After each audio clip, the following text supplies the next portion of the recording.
in late August before calling the legislature into special session to approve a congressional redistricting in September. The new map, which passed the Republican-controlled legislature largely along party lines, targets the district of Democratic Representative Emanuel Cleaver of Kansas City. The new lines split Cleaver's district into three and adds conservative rural territory. Congress has less than 48 hours to pass a spending bill and avoid a government shutdown. President Trump will likely meet with top congressional leaders today, but has said a shutdown is likely. CBS News Chief White House correspondent Nancy Cordes. It's a rare high-level sit-down between President Trump and the leaders from both parties, with thousands of government jobs on the line. The president at this meeting is going to rant and just yell at Democrats and talk about all his alleged grievances and say this, that, and the other thing. We won't get anything done. But my hope is it'll be a serious negotiation. Democrats are demanding concessions in exchange for their votes to fund the government through mid-November. From the KMOX Business Desk, sponsored by Krentz Financial Group, KFGadvisors.com. It'll be a changing of the guard for the Cards this week. The team planning a pair of press conferences, one for current president of baseball operations, John Mozeliak, the other for his successor, Chaim Bloom. KMOX will carry both events live. Mozeliak will speak today at noon. The forecast sponsored now by Jerry Kelly Heating, Air Conditioning, Electrical, and Plumbing. Very warm today, plenty of sunshine. We could reach a high of 89 degrees. Clear tonight with an overnight low around 60, and another warm day tomorrow with a high of 90. Currently, we have 71 degrees in Florissant, 63 in St. Peters, 67 downtown at the Arch. I'm Megan Lynch, KMOX News. Furnace funky? Then make one call. And Jerry Kelly will be there the very next day. Call anytime, 8 to 8, 8 days a week. And Jerry Kelly will fix your furnace or install a new one the very next day. JerryKelly.com. The Chris and Amy Show on KMOX, brought to you by St. Louis Union Station. St. Louis Wheel Park now offers 3 brand new amusement rides. Okay, 3, 2, 1, hit it. Chris Ranji, Amy Marks Kors, The Chris and Amy Show. You know who it is. Also, if you didn't know, this is called The Show. Yeah. On 104.1 FM, KMOX. Good morning, friends. It's Monday, September 29th. It is the Chris and Amy Show, as you just heard. Hello. It's a nice day today. Well, and I expect it to be a nice day throughout the week, or do you? I'm going to be upset. It's going to be almost 90 every single day this week. Oh, disgusting. Really? I know. 314-436-79, almost 90. What are we doing here? It's fall. It's supposed to be like 88. Stop it. 314-436-7900. Text the show, call it. You can leave voice messages on the Odyssey app. Also, if you would like to see us, see what we look like, we are all wearing nice outfits today, sort of. You can do that on Facebook, YouTube, and Twitter. We are on Twitter at Chris Amy KMOX. Time now for the top of the order. The top 3 stories everyone will be talking about. You heard Megan mention it during the news there. Governor Mike Kehoe has now signed a new law that has redrawn the congressional districts here in the state of Missouri. That is official now. And Europe wins the Ryder Cup, retains the Ryder Cup, despite a near comeback from the Team USA and despite abusive fans at Bethpage Black. And the Cardinals have wrapped up their season by getting swept at Wrigley Field by the Cubs. And that is it in 2025. Yes, as you also heard, John Mozeliak, the current president of baseball operations, and we'll be handing it over to Chaim Bloom. Mo is going to speak today. The press conference is scheduled for 12 o'clock noon time. We are going to carry that live here on 104.1 FM KMOX. So that's the time the Gas House Gang is normally on. We expect Mo to start then. So you're going to want to keep it here. And then Bloom will be speaking tomorrow. That is scheduled for 10 a.m. We're going to have both of those press conferences as the Cardinals have a bit of a changing of the guard. But it's come to an end, 78-84. That's your Cardinals record. So they finished the season 6 games under 500. Underwhelming. I guess at the beginning part of the year, I thought, hey, maybe there's an opportunity here. First couple of months of the season, they looked good. They were playing some exciting baseball. This was not supposed to be a season that they went to the playoffs. So I guess, I mean, looking back and realizing there are 3 teams from the Central who are in, the Brewers, Cubs, and Reds are all in the playoffs. I honestly did not think Cincinnati would get in. I just didn't. I thought there'd be a couple of teams from this division, not 3. And if you had told me there are going to be 3 by the end of the year, I would have said, well, of course the Cardinals are one of those. And it just didn't play out that way. This was supposed to be a runway season. And I guess we did find out some things about some of these younger players, but there's just so much uncertainty still about who they're going to be, who they're going to keep for next year. Jordan Walker did not really take much of a step forward, if at all. Nolan Gorman, not really either. And those were 2 of the guys we talked about the most. So I feel like, they got through the season and it was okay, competitive for a while. They played some exciting games every now and then, but I don't know that we learned a ton more or feel better about the position they're in right now. And a lot's going to change in the offseason now. Yeah, it was a weird year. It felt like a transition year, a runway year, whatever you want to call it, on every level of the organization. Everybody knowing that John Mozeliak is stepping down, Chaim Bloom's going to take over. But that is a weird place to be if you are the president of baseball operations. Things aren't going well. People are saying, okay, let's turn the page already. But you can't. You got to get through the season. Right. You had a little bit more hope at the beginning of the season, which I think in some ways makes their eventual regression to a non-playoff team a little bit worse. But I think it was nice to have some hope and a little bit of fun at the beginning of the season rather than knowing that they're out of it from the very beginning, like Bears fans knowing from game 1 that there's, stop it. We just won yesterday. Hope. What are you talking about? 2-2. Just won yesterday. It's impressive. But they're not going to make it. But, so there is that. Also, maybe, Ron, do you have some thoughts on this about why or why not that Mozeliak would bring young guys up like a J.J. Weatherholt? Why wouldn't he do that? There's probably a bit of you want those guys to have their career entirely under Chaim Bloom, have that consistency, have their clock started with the new guy rather than maybe with the guy that's heading out. Would you say that with rookies that, hey, maybe Mo didn't want to bring Weatherholt up because he's going to let Chaim decide when to start that clock, let Chaim decide when to bring him up? I don't think it was about that. I just think they didn't feel like he was ready to be here just yet. And that's okay. I don't know that you want to start that clock on him for a season that he wouldn't have made a whole lot of difference unless you think he comes up, he gets a little bit of experience under his belt, so you start that process sooner. Well, that's because what there's always going to be a rookie. Very few rookies come up and are just great from the beginning and never have a drop off at all. Well, that's what I mean. Like, let's say he's not ready to stay up. Don't you bring him up so that he can experience that level, that pace of play, so you're not completely blindsided next year? There are times where I would say, yeah, go ahead and do that. I don't know that a month for him would have made much of a difference for next year, Yeah. So I don't have a problem with them not doing that yet. Now, if he has proven himself at AAA, AA, and then AAA, and he's done so well, you just can't ignore him, then you kind of have to call him up and let him get that process started. So a lot of changes to come, and I think that in the end, when it comes to John Mozeliak, he's been here for a long time, and I hope people do appreciate what was accomplished while he was here. It wasn't perfect, but it was pretty darn good, especially for a team that's in this market. This is St. Louis. It's not like Atlanta. It's not like a bigger Mark Houston, something like that. I mean, there are limited resources, relatively speaking. I mean, don't get me wrong. All baseball teams have money.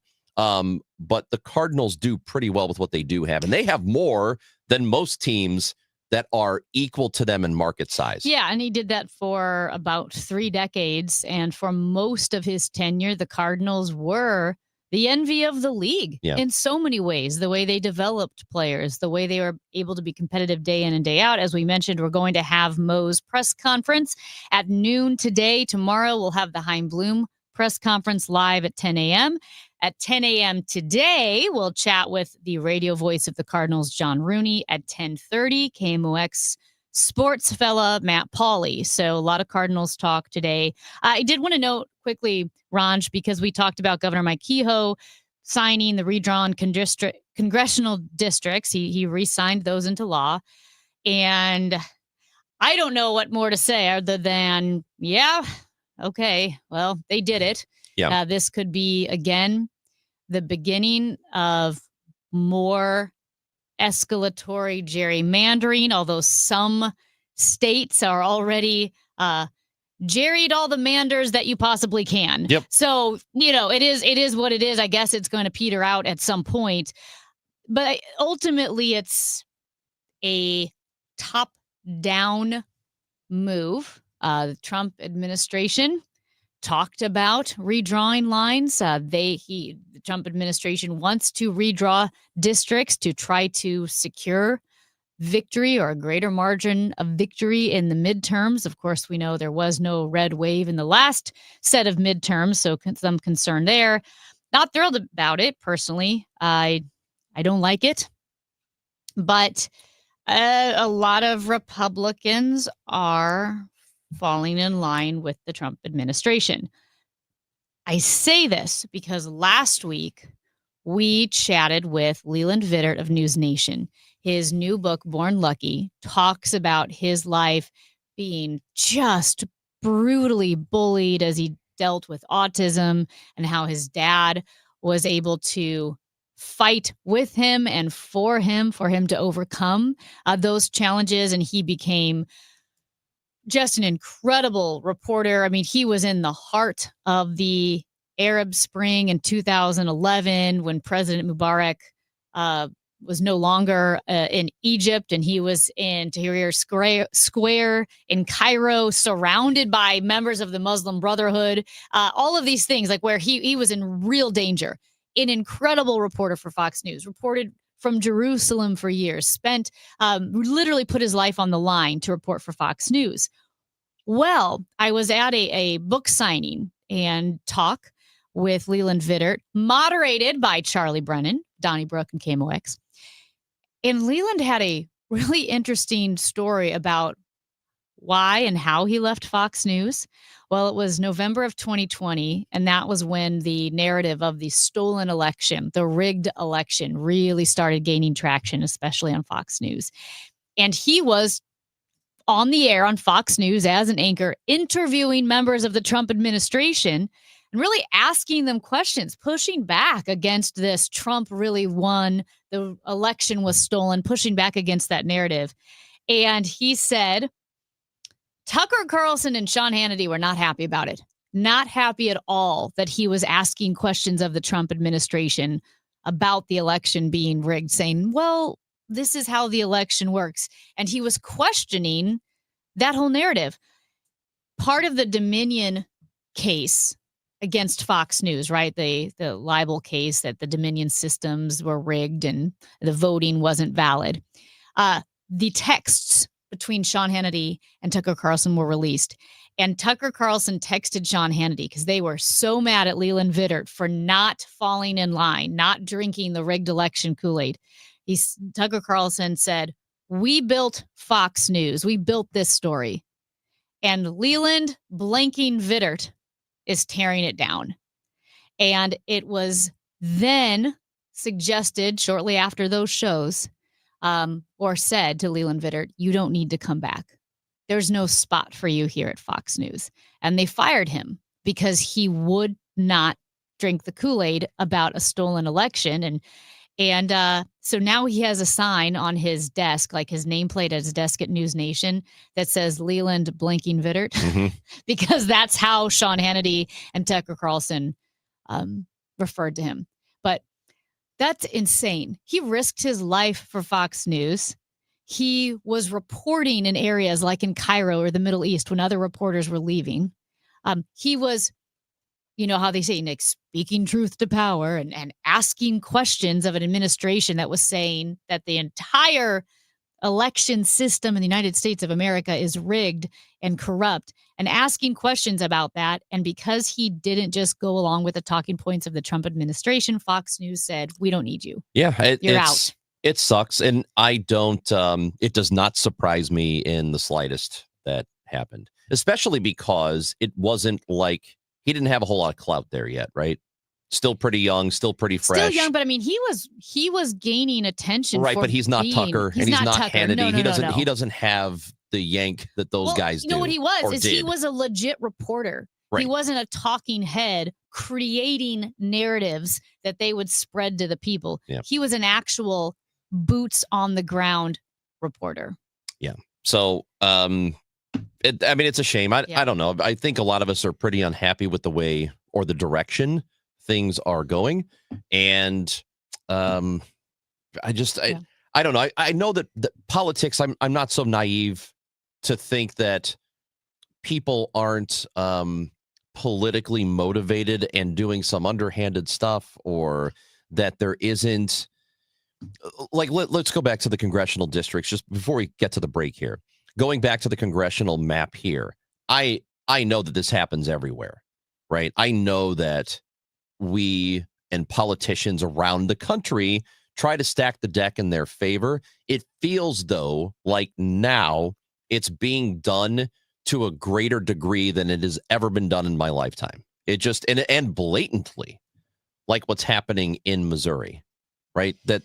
If we were being honest about how the maps should be drawn in this state, it would be, so we're going from a 6-2 split, 6 Republicans, 2 Democrats in the state. Very likely in the next election, it's going to be a 7-1 split, 7 Republicans and 1 Democrat in Congress.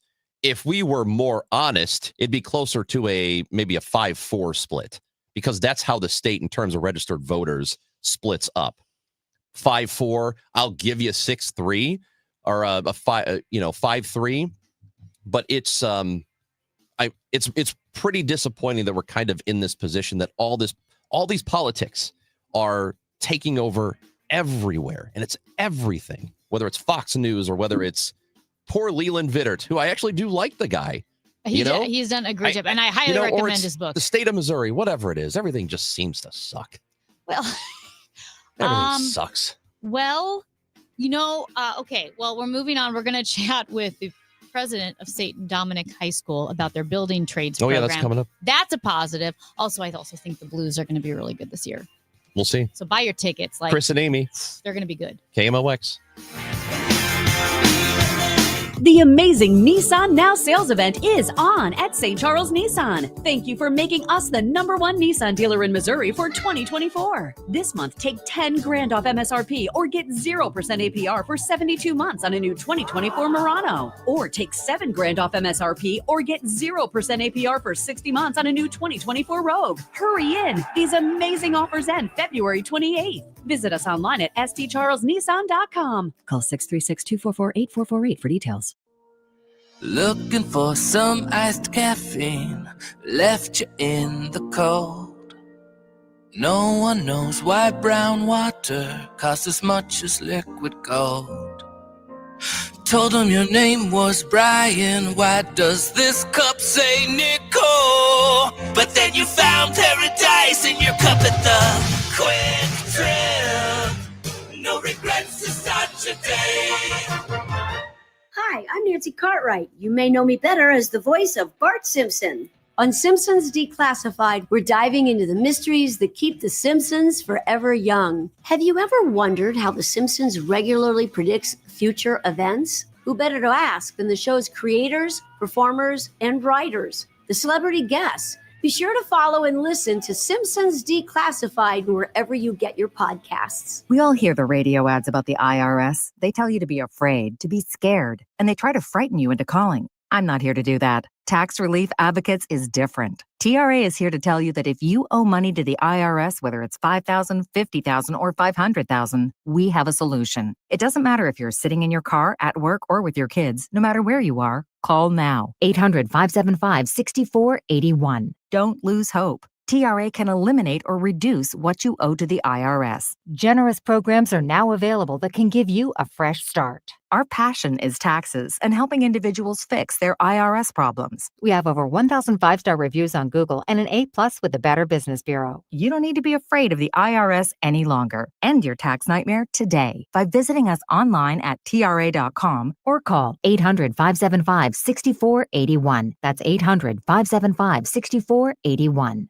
Tax Relief Advocates. Real solutions for real people. If you suffer from burning, tingling, or numb feet, pay special attention as we discuss neuropathy with Dr. Patton, D.C. Doctor, what is neuropathy? Peripheral neuropathy is nerve damage to the feet and legs. What are the symptoms? The symptoms are numbness, burning, tingling, pain, and loss of balance. Is neuropathy treatable? It's absolutely treatable, and we have amazing results. If you have burning, tingling, numbness, coldness in your feet or hands or balance issues, call us at Comprehensive Integrated Health today for a nerve damage screening. The screening will tell if you're at risk for serious complications and if you're a candidate for our cutting-edge treatment program. Don't wait until your symptoms are so severe nothing can be done. End-stage neuropathy leaves people confined to walkers, wheelchairs, and even amputations. The first 10 callers will receive a free nerve damage screening. Call 636-538-5188. That's 636-538-5188 for your free nerve damage screening. 636-538-5188. Glover here for my friends at Cantor Injury Law. Cantor is local, and we're here doing the work every day. We're right here in St. Louis, and we're ready to fight for you. CantorInjuryLaw.com or call 314-628-9999.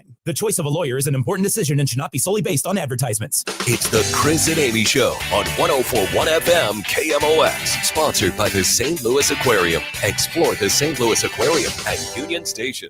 I don't think we should ever accept that in golf. I think golf should be held to a higher standard than what was seen out there this week. And this should not be what is acceptable in the Ryder Cup. That is the voice of Rory McIlroy. He and his Team Europe defeated Team USA at the Ryder Cup over the weekend. It started out as an absolute shellacking by Europe over the Americans. It looked like it was going to be a massive embarrassment. Team USA started to stage what would have been the biggest comeback in Ryder Cup history. They basically had to sweep all the matches yesterday, and they started to do it. But Europe was able to hold on to the victory and maintain their Ryder Cup champion title in New York.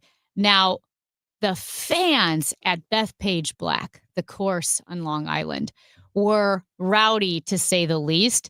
And the thing is, they went to a next level of what you would call harassment or abuse of the European players. And whether it was hurling personal insults or hurling drinks like a beer at the wives of the players. Some of the fans threw drinks at Rory McIlroy's wife. A lot of the chants or the insults that they said to players like Rory McIlroy or Lowry were not suitable for air. Dan Reardon, the KMOX golf expert, chatted with Tom Ackerman, and this is what he had to say. This was not heckling. This was not cheering. This was vile behavior with language that is never going to be repeated anywhere on the air. And sadly, 8 years ago, I directly warned Rory of this circumstance. You know that I've talked on the air that I spent 2 days on the course at Hazeltine with Rory. I apologized to his fiance on Saturday after the U.S. won at Hazeltine in the European press conference. I apologized in that conference to Rory as an American, and I said, this is going to get worse. What can we do about it? And Rory said, these people have been out on the course from 8 a.m. drinking until late in the afternoon. These kinds of things are happening. This was not drinking. This was just vile, unprecedented behavior, not just in golf, but anywhere in sports. Yeah, and Dan Reardon went on to say that in a press conference earlier, he had apologized already to Roy McIlroy for the behavior of Americans. He said it doesn't represent America. He said, unfortunately, he thinks it represents New York. Dan was pretty down on the New Yorkers.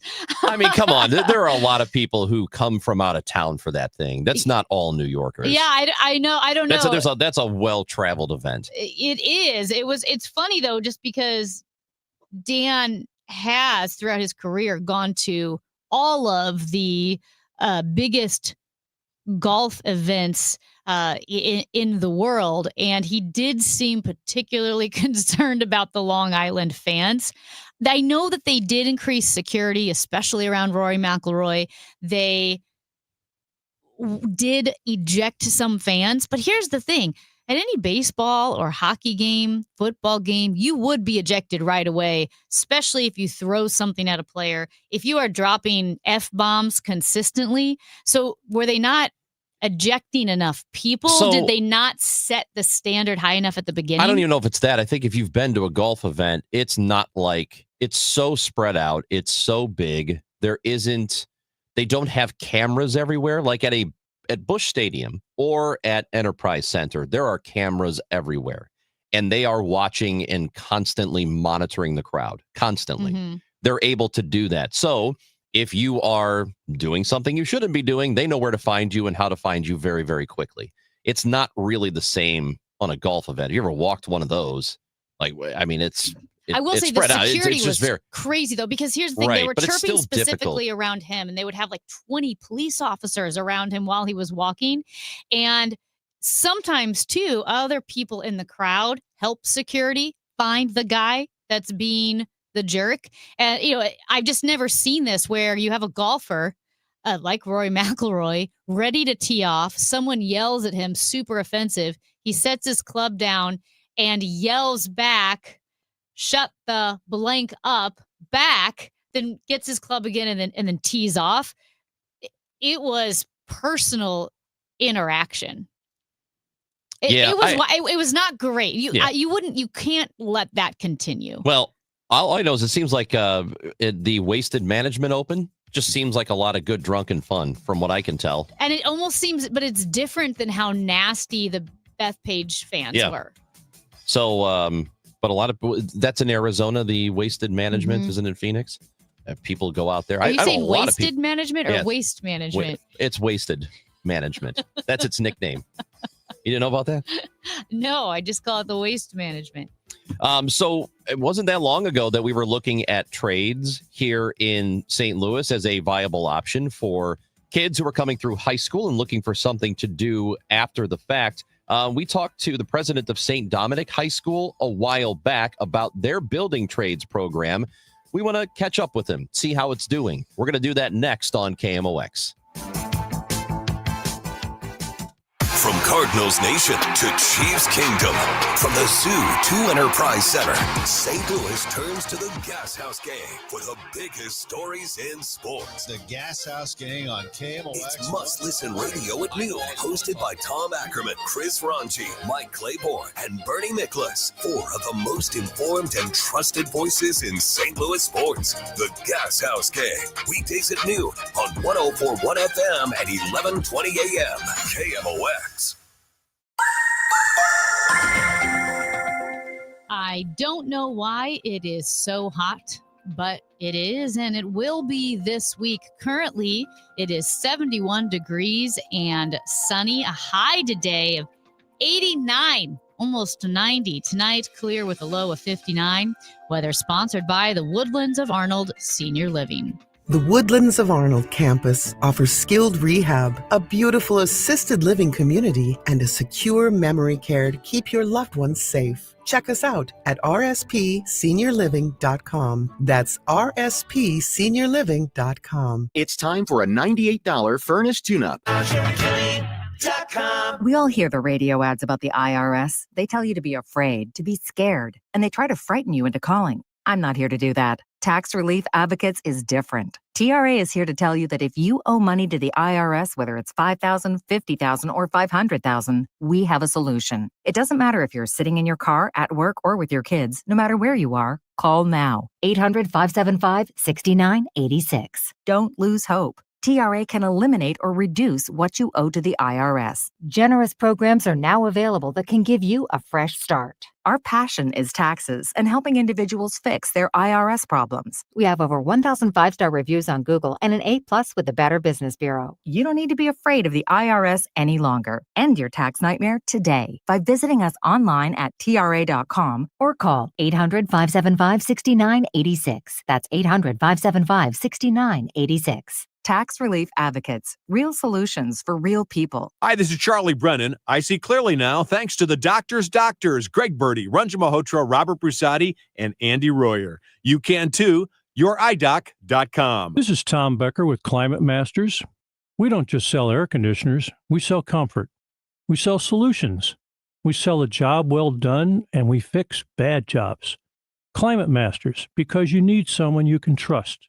Someone who earns your respect and 5-star reviews. Climate Masters, selling high-quality Carrier air conditioners. Turn to the experts. Climate Masters, quality work for over 40 years. Just type in Climate Masters and give us a call. Hey, this is Charlie Brennan, along with Dr. Colleen Bosler and Dr. Adam Voss at the Audiology Center. When was the last time you really enjoyed a conversation without straining to hear? Charlie, so many people think hearing aids just make things louder. But that's old technology. Today's hearing aids do so much more. Exactly. With the dual chip technology, our hearing aids actually separate the speech from the background noise. Which means at a noisy restaurant, you'll hear your friends and family, not the clinking dishes. And the best part, your brain doesn't have to work overtime trying to fill in the blanks. So that keeps your mind sharp, your conversations easy, and your relationships stronger. Because hearing well isn't just about sound, it's about staying connected. Thanks, Doctor. Call the Audiology Center today to schedule your annual hearing evaluation. Don't miss another moment. Call 636-441-7470 or visit the AudiologyCenterSTL.com. Thursday night, the NFL is on KMOX. The Rams, the 49ers. Seidman Cancer Center game time, 7:30. Seidman Cancer Center, national leaders in cancer. The Rams, the 49ers on 104.1 FM, KMOX.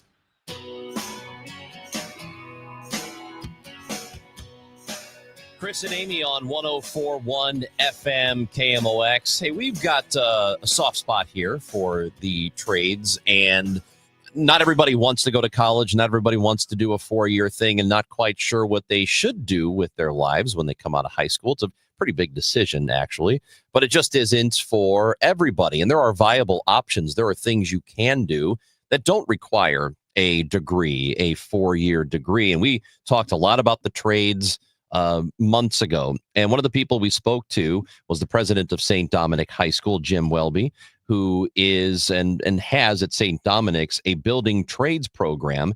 And we wanted to talk to him about that. So Jim Welby is with us now on 104.1 FM KMOX. Jim, good to talk to you. How you doing? Good to be with you, Chris and Amy. Thanks so much for having us on again. So we would like to hear more about the building trades program. First of all, at St. Dominic's, and then, of course, we want to know how it's doing so far. Yeah, so it's to kind of start with the latter, it is doing great. Right now, we have this first semester, we have 90 students who are part of the program with a waiting list of kids who wanted to get on this semester, but we'll have another 90 that'll be joining that for next semester. And I would say across the board, it has been an incredible addition to our school. The kids are loving the program. They are all of these students are currently in what's called a construction innovations class. So they're getting a sampling of 4 different building trades as they begin the curriculum, and so that it consists of carpentry, electrical, plumbing and pipe fitting, and then HVAC. And so they're getting kind of a small sampling of all of them this semester, and then next semester they can start to dive into specifically one of those trades that they choose to pursue. And kids are loving it. They have outfitted the entire trade center themselves, so they've built every workstation, they've built every workbench in the facility, and every day seems like a new adventure for them. And I think more than anything, they're getting an opportunity to figure out what it looks like to work with your hands and to, see tasks that are finished at the end of your day. So it's pretty neat. Yeah, it's an incredible 28,000 square foot warehouse. It's next door to St. Dominic and purchased through an anonymous $2.4 million gift that the school received, which is really extraordinary. And this program, as you mentioned, focusing on 4 different trades, it is makes sense, restricted to upperclassmen, juniors and seniors. So have you talked to many families who maybe picked St. Dominic, or that was the tipping point for sending their kids to St. Dominic because they offered this program? Yep, I think we're talking to those families now for future enrollment. Specifically, when we went public with this it was last winter. It had been in the works for a year and a half before that, but it was really more to existing families and students who had really expressed an interest in learning more about the building trades and maybe taking classes in it. But what we are seeing very much so right now are students and families who are interested in that program, both from a transfer perspective, but really largely from an enrolling potential freshman for next year. And I think, to be honest with you, Chris mentioned at the beginning of it, it really is a reality that college isn't for every student. It's not for every child. And these are really good paying jobs that there's a high demand for. And it's great for us to be able to give kids a little bit of exposure of what that looks like. And see if it is a career path that they want to take. And not everybody will take it as a career path when they finish their program at St. Dominic. Some of these will simply take it because they're going to, put in sweat equity into a home that they're going to remodel or renovate. Great life skills at the very least is being taught to them and things that they can use for the rest of their life. Yeah, you mentioned that even if it's not a future vocation for them, students can take these classes. So my question would be then, what percentage of course load can these classes be for a student who maybe wants to go into this field? Sure. So they can take it, really, it would be, we offer 8 classes each semester. And so when you take the class, it's an automatic double class. It's 2 classes. So it would be a quarter of their class load each semester. And they can take up to 4 semesters of it. And not all students will take 4 semesters, but, once the program's obviously fully functional, and we have some seniors that are taking it that will obviously only be able to take it for this semester and next semester before they graduate. But certainly our juniors that are in the program right now will have the opportunity to take up to 4 years worth of it. With all of that, again, starts with that innovations class, that kind of introductory class to all of the different building trades. And then they can choose their path from there. But it's a quarter of their class load. It's been great. So when we talked to you back in February, you were saying that it was going to, and as you mentioned just a moment ago, that you were going to keep it to the upperclassmen, the juniors and seniors, because you were a little nervous about 14-year-olds using a chop saw, which makes a whole lot of sense. But so the question is, how much do they get exposed to? How much do these juniors and seniors actually get to do and put their hands on? They're on and hands-on pretty much the entire class period. So they might have a period of 10 minutes where they're in the classroom where they're reviewing what they're going to go over for that day. But they have built platforms. They're framing walls. Next up for one of the construction innovation classes is how to build roof trusses, and then they'll learn how to sheet a roof, and then how to actually shingle it a little bit. So they're hands-on really the entire time. There's some assessments that are being done, but most of the assessments are done by what they're doing, actually the projects that they're working on. And the other thing that's a real value to this program is they're broken up into teams. So they're working in groups of 3s and 4s on different projects, which is just reality in life. And whether they enter into the trades or they enter into the business world or whatever it is, you're going to be a part of a team. And so that's another great life skill that they're learning every day, hands-on with students right next to them. If a student maximizes all the opportunities here for 2 years of this trade school, how ready are they, or how close to being ready are they to getting a job immediately out of high school? I would say that they are going to be very much ready to be employable coming out of high school. In fact, we have a number of companies that are already that we're aligned with that are going to come in and speak to our students, even about summer work for students who are going from juniors to seniors, so that they get a more expanded exposure to it. In fact, we have 2 kids that are in the trades that were hired by contractors on the trades this past summer, so they got exposure to it, and now they're taking classes in the space that they helped literally renovate for us this past summer. But very ready, and so many of at least our families that are in the trades have expressed the same sentiment over and over. Let them get exposure to what it looks like to work with their hands, to know what it means to work hard, and to see if it's what they want to do. And so I think that's really the key values that the kids are getting. And so they'll be very marketable and ready to go, and they'll maybe all go different paths. Some of those students will go to trade school. Some of them will go straight into the workforce, and some of them are going to try and, move their way into the union. And, there's opportunities galore for them. And that's a big part of the program for us, is to give them that exposure on what these opportunities are for them, so that they can truly find the best path for them post high school. So when they graduate, then would they have to, for instance, take a class or a test to become a certified electrician? I don't know exactly how that works with the certification. Sure. So we don't actually, so our students will not have any level of specific certification, just exposure to the field. So, and that too was driven to us by the different local unions and the contractors that we're affiliated with.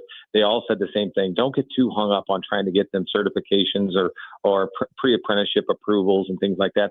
At the end of the day, just let them get exposed to it to make sure it's what they want to do before they come to us in the workforce. Because most of those unions and companies are going to want to put them on their own path, depending on the different trade that they're in, on what's best for them. So, for instance, in HVAC and electrical, they love people who go to the trade school for continued learning, whereas carpentry would rather get them into the field and then get them into their apprenticeship program. So, just there's different paths for different fields, but they won't come out with any certification, just a lot of exposure. So, what sort of feedback are you getting from parents? So the parents that we have students currently in the program are giving us feedback that says, hey, thank you. My child has figured out that they didn't want to go to college. I'll share a quick story from just last week. I was talking with a student. I said, so you're going to head to Mizzou, right? And the whole family had gone to Mizzou. And I said, so you're heading to Mizzou? And he goes, oh, no, Mr. Welby, I'm going to State Technical School. He's like, this has been the best thing for me. And then consequently, 2 nights later, I saw his mom and dad. And I said, hey, I found out that he's going to go to State Tech. That's his path. And they go, yep. They go, best thing in the world. We knew he wasn't going to be built for college. It wasn't really his thing, but everybody else had gone there. Now he did this program, and now he knows what he wants to do, and he wants to go into the HVAC industry, and he wants to continue that path. And so that's probably a great story that just summarized last week interaction with a student and parent about kind of what the program has afforded their student, their child, to know that it's probably not a college, a 4-year university that they want to pursue. It's actually a trade school program that they'll go into and then hopefully be able to work in HVAC in a couple of years. Yeah, I love that we're letting students know this is an option, because I do feel like maybe the bias swung a little too far in one direction on, 4-year degrees, a liberal arts college, humanities. And I can tell you what, I am not handy at all. I think the handiest thing I can do is put a sprinkler out in the yard. And we all saw with COVID, when everything hit the fan, people could operate without my, English degree or literature. Yep. I mean, I could stand on the side of the road and say a poem, but the essential workers that kept things moving, kept electricity on, kept the pipes working, the plumbing, all of that, it was so key. Also building, having taught, I taught literature, I taught writing, sure. And talking to students who say, yeah, I like it. I like learning about this, but I want to build and create with my hands and go into construction. And I love that we're finally letting kids know, hey, if you want a history degree, that's fine. But this is also over here. The trades are such an exciting and really lucrative option. Yeah, Amy, you are 100% correct. I think that the pendulum has really swung the other way, where the demand for these skilled tradesmen, they are very, very good paying careers and professions. I would ask, we had a number of speakers that came in over the last year and a half, and they would talk about, kind of their path and then what they did, what brought them into their specific trade. And I kept saying to them, will you please share with the students, what is a 20-year-old in your industry making? What's a 30-year-old in your trade making? Because I want them to be aware of it is very high paying, good jobs that they can have if they work in the trades. And so I think that exposure has been great, especially just for our students who are just now on the front end of it. But they see it as a viable career path that is not going to be one where, you're going to be on the lower income level your entire life because you're in the trades. That is so far gone and removed from reality in society today that it's really good, I think, for these kids to understand that it can be a very fruitful career. They can raise a family and live in a nice neighborhood and have a nice home, and a lot of that they could build themselves if they put in the skills and they've learned. Jim, it's good to talk to you again. Thank you for being with us today and continued success on this. And we will check in again down the road to see how it's doing. Love it. Thank you so much, Chris and Amy. You guys have a wonderful day. And thanks again for the opportunity to share a little bit about our program. President of St. Dominic High School, Jim Welby, with us. That building trades program appears to be doing pretty well at St. Dominic. So good start. And there's more to come. And I like Amy said, we both said it's a viable option for a lot of kids who probably have for years felt like they were being pushed to college, which, by the way, we do need people to go to 4-year universities, but we also need people to do the other stuff too. What I love too is that you can take these classes even if you don't plan on choosing the trades as your vocation, because how many times have we seen the meme where like, oh, I'm so glad that I learned how to square dance in school. I wish someone would have told me about taxes. Mm-hmm. Being able to build something, being exposed to working on systems that are going to be in your house, like Jim said, well, some kids take the class just because they know they want to buy a house and they want to put sweat equity into that house. I don't know how to put sweat equity into my house. I can't hammer anything, but imagine having those practical classes, even if you don't want to become a carpenter or a plumber, but you took those classes. So you've been exposed to at least some basic work. That to me is invaluable experience. I can't do anything. You cannot. You can't either. Well, I could fix some things around the home. Can you? Nothing electrical, because I don't want to get shocked to death. Shocked to death. No. Anyway, I need to sign up for a class. They call it being electrocuted. Cute. You put the cute in electrocute. Chris and Amy on KMOX.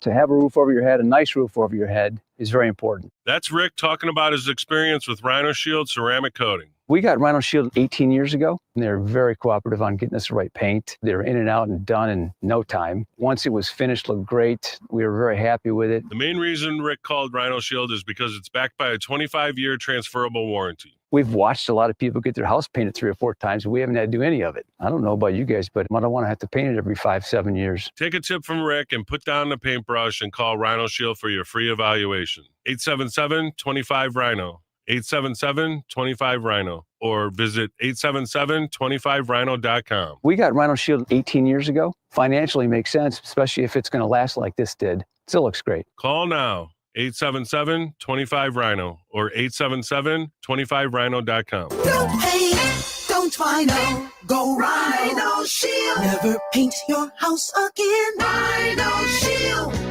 If you owe the IRS, you have a legal issue, and you need the Lance Drury Law Firm. We'll protect your rights. Log on at lancedrurylaw.com. KMOX welcomes Trans-Siberian Orchestra and their monumental tour, The Ghosts of Christmas Eve, to Enterprise Center December 23rd at 3 p.m. Tickets are on sale now at Ticketmaster.com.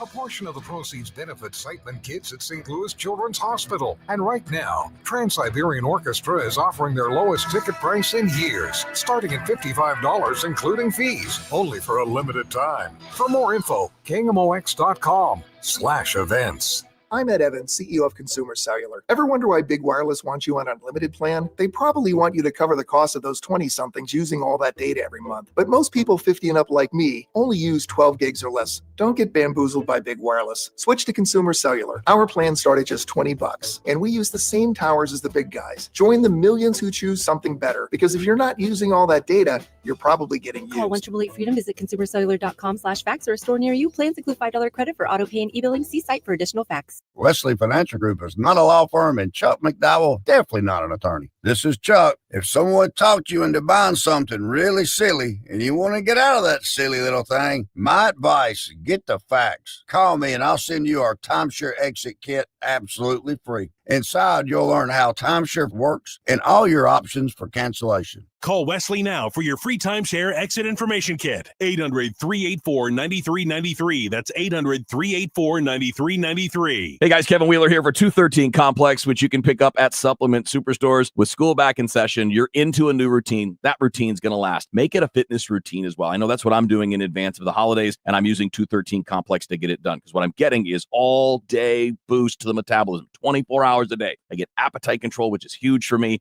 and all-day focused energy that comes with no jitters. So for you, just go to Supplement Superstores, tell them Kevin Wheeler sent you in. They will give you 30% off the 213 Complex. Find your location at supplementsuperstores.com. Coverage varies by plan. View contracts and exclusions at EnduranceWarranty.com. Auto repair bills are through the roof. $3,000 to replace the transmission. $4,000 for a blown engine. And if your manufacturer's warranty is expired, you'll have to cover it all out of pocket. You need an Endurance Auto Protection Plan. No matter what the mileage, if your car is under 20 years old, Endurance can get you covered on the engine, electrical system, transmission, AC, drivetrain, and more. Endurance has plans for any budget. Repairs can be done at the certified mechanic of your choice, and they're paid directly with no middleman. Plans cover 24/7 roadside assistance, towing, battery jumps, fuel deliveries, tire changes, lockout services, and a 30-day money-back guarantee. Act now and get our elite benefits, including complete tire care and key fob replacement. A $2,000 value at no extra cost. With Endurance, you could never pay for covered auto repairs again, so call now for your free quote. Call 800-458-3124.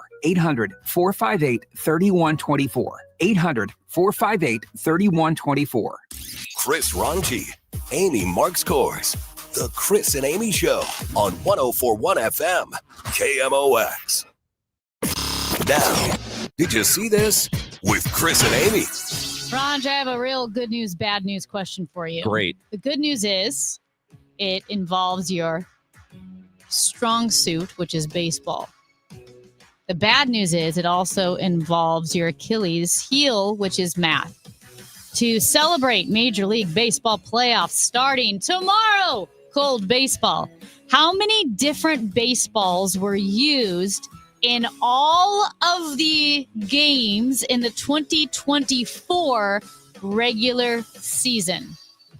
Approximately how many different baseballs were used in all Major League Baseball games in 2024? Okay, I'm just going to do some quick math because I think I know the number of... So was it 24,000? No. Was it more than that? Yes. 30,000. Nope. Okay, I have no idea. 290,000. Okay, because was it... Oh, what am I thinking here? Because I was under the impression it was something like 100 baseballs per game. Well, because they were saying like most baseballs last 2.5 pitches. Yeah, that sounds about right. That's it. I did used to know the exact number, or not exact, but the estimate number of baseballs that were used per game in any individual game. I cannot remember what it is. I thought it was like one whole cow per game. So like Major League Baseball skins a cow each game. So you said that 200,000 baseballs were used this year? Almost 300,000. Almost 300. 290,000. It's an estimate. Yeah. From the Athletic and the New York Times, because the average baseball lasts 2.5 pitches. It might be 2 cows a game. I forgot how many cows. It's a lot of cows. Yeah. But like, for instance, on July 22nd, 2025, Boston at Philadelphia, 104 balls were used for 249 pitches. That's 2.39 pitches per ball. That's a lot of baseballs. Yeah. It's a lot of cowhide. Yeah. Amy, did you see that the International Space Station for about the last, 5 days has been traveling right over us? And tonight is the last night that you'll be able to see it from the ground. It's moving northwest to southeast, and you should be able to see it for about 5 or 6 minutes starting at 7:49. For how long? 7:49 p.m. Okay. But how long until we see it again? Because I didn't think it was that special. And I only say this because my brother has that, the Starfinder. It's not Starfinder, but it's something, whatever celestial being app. And he'll say, like, oh, hey, we can see the space station. Is it once a month? How often do we get to see the space station? Because I know I've seen it a couple times. I do not know. I think you saw Starlink. Isn't that what you saw? Oh, I did see Starlink, which is insane. If I hadn't been with someone who said that's Starlink, I 100% would have thought that we were being invaded by aliens. It is the weirdest thing to see in real life. It's so creepy. It literally is a train of stars linked together, moving across the sky, and it looks so abnormal, and that you would think, okay, well, this is it. They're the aliens. Oh, I wish. Single file aliens. Just come get us. Just end it, please. When we come back, hour 2 of the show and the Cardinals season is over. John Rooney, for the final time in 2025, will be with us. The voice of the Cardinals is next on 104.1 FM KMOX. At CertaPro Painters, we know that a happy place comes in many colors, like ones that inspire a sense of wonder, or a new flavor that makes life just a little bit sweeter, or one to celebrate those moments that lift you to new heights. With thousands of 5-star reviews, you can trust us to bring happiness home. CertaPro Painters. That's painting happy. Each CertaPro Painters business is independently owned and operated. Contractor license and registration information is available at CertaPro.com. Thank you, Missouri, for making Genesis of St. Charles your #1 and most trusted Genesis dealer for 2025. The all-out sellout has arrived. Genesis of St. Charles is out to break all sales records. This month only, receive a $500 gift card with any new vehicle purchase. Want to trade? We're offering more than ever before. These offers absolutely end September 30th. Visit genesisofstcharles.com today. Based on GMA sales records for 2024, 1 gift card per purchase, prior sales excluded. You're listening to Leaf Filter Radio, and the guru of gutter protection himself, Chris Coonahan, is here to take your most pressing leaf-related questions. Hey, everybody, Chris here. I understand we have Ron on the line. Ron, where are you calling from? Uh-oh. Ron, are you calling from a ladder? Well, I was. I wanted to ask Chris what I need to do to get my gutters ready to have Leaf Filter installed. Oh, Ron, you don't have to do anything. A Leaf Filter Trusted Pro will come out and clean out your gutters, realign and seal your gutters, and install Leaf Filter, America's #1 gutter protection system. So I didn't need to get on this ladder? Ron, Leaf Filter Trusted Pros are in your neighborhood and ready to help. Just visit leaffilter.com/deal to schedule your free gutter inspection and get up to 30% off. Thank goodness. What was that site? To get this special radio offer, go to leaffilter.com/deal for your free gutter inspection today and get up to 30% off. That's leaffilter.com/deal for up to 30% off. leaffilter.com/deal. See representative for warranty details. Winner of the National Edward R. Murrow Award for Breaking News. KMOX AM St. Louis. KMOX FM Hazelwood. Always live on the free Odyssey app. I'm John Morgan of Morgan & Morgan. Our firm handles hundreds of crash cases involving semi-trucks every year. A crash case involving semis is much different, and if you don't know what you're doing, you can leave lots of money on the table. Many times there is separate insurance for the cab and for the trailer. Sometimes there are actually layers of other insurances and excess insurance that some lawyers may not know about because they don't see that many cases. We see these cases every day. Also, there are federal laws governing the hours a driver may drive in a 24-hour period and logs that are required. A crash case involving a semi-truck is a totally different animal than a simple car crash. We have lawyers who only handle these cases. It's all they do. Rolling the dice with the wrong law firm can be disastrous. Call us on your cell phone at Pound Law, pound 529. It's so easy. Injured? Dial Pound Law or visit forthepeople.com for an office near you. At 10 o'clock, we have sunny skies, 73 degrees downtown at the Arch. I'm Megan Lynch. In the news, Boeing workers still on the picket line today. Contract talks resumed today between representatives of Boeing and the union that represents machinists in the company's military aircraft division. 3,400 Boeing workers have been on strike since early August, affecting 3 Midwest plants that produce fighter jets and weapons. That's Kimberly Adams with Bloomberg reporting. Border Patrol agents wearing camo entered some of Chicago's most affluent areas over the weekend, some armed with rifles. Uniformed, some masked ICE agents walking up and down the Magnificent Mile, that stretch of Michigan Avenue from about Lakeshore, DuSable Lakeshore Drive down to roughly Millennium Park. WBBM radio political editor Jeff Buchholz tells KMOX's Total Information AM that the governor and mayor are urging residents to know their rights if they're stopped by agents. President Trump will meet with Israeli Prime Minister Benjamin Netanyahu today. The president says a plan to end the war in Gaza is in its final stages, but Netanyahu still needs to sign off. CBS News senior foreign correspondent Holly Williams has more from London. Prime Minister Netanyahu will get a warmer welcome at the White House than he received at the UN General Assembly in New York last week, when dozens of delegates left the room in protest before he even gave his speech. We assume that the main discussion today will be around the administration's 21-point peace deal, which President Trump presented to Arab and Muslim leaders last week. There's been a massive communication blackout in Afghanistan. Here's CBS News correspondent Cammie McCormick. Taliban authorities began severing fiber optic connections in provinces to prevent what they called vice. Now, an international watchdog organization says a nationwide telecoms blackout is in effect, with only 14% of the country experiencing any connectivity.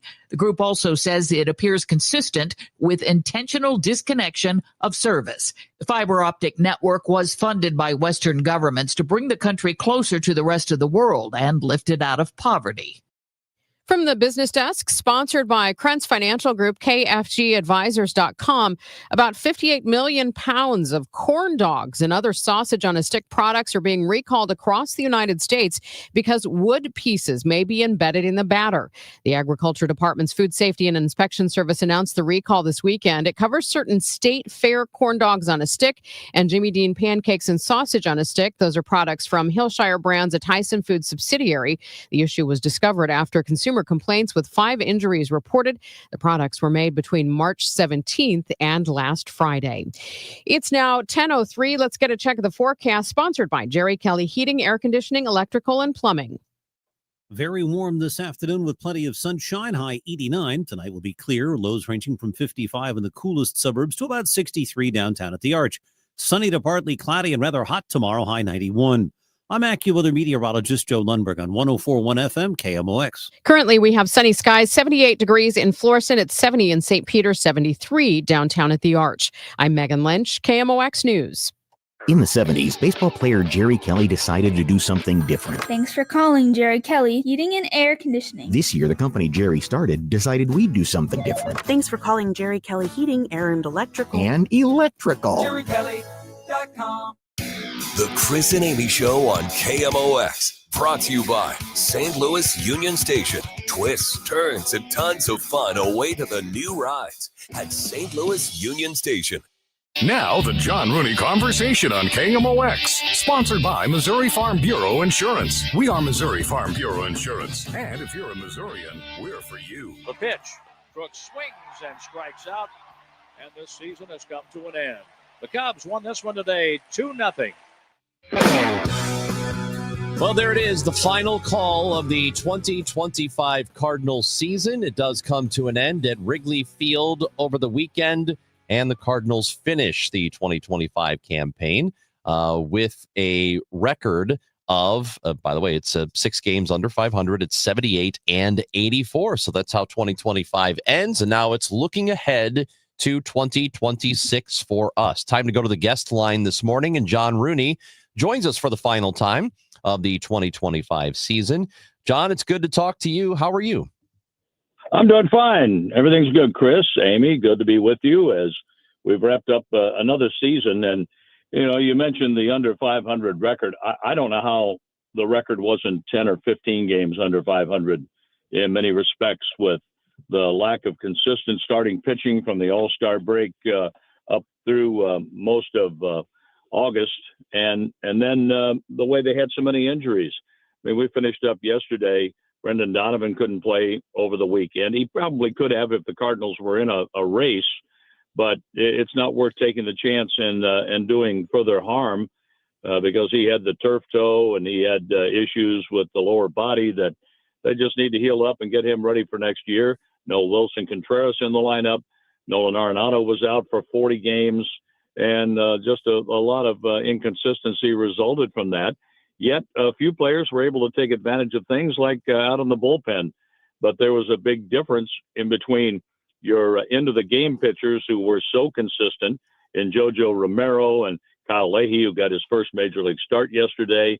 Matt Swanson was very good, and so was Riley O'Brien. But after that, just mixed results for Ryan Fernandez. Chris Roycroft just can't seem to harness the stuff.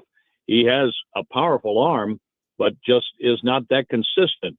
And if he's going to have a shot at sticking in the major leagues, that has to change for him and for a few others who have had opportunities.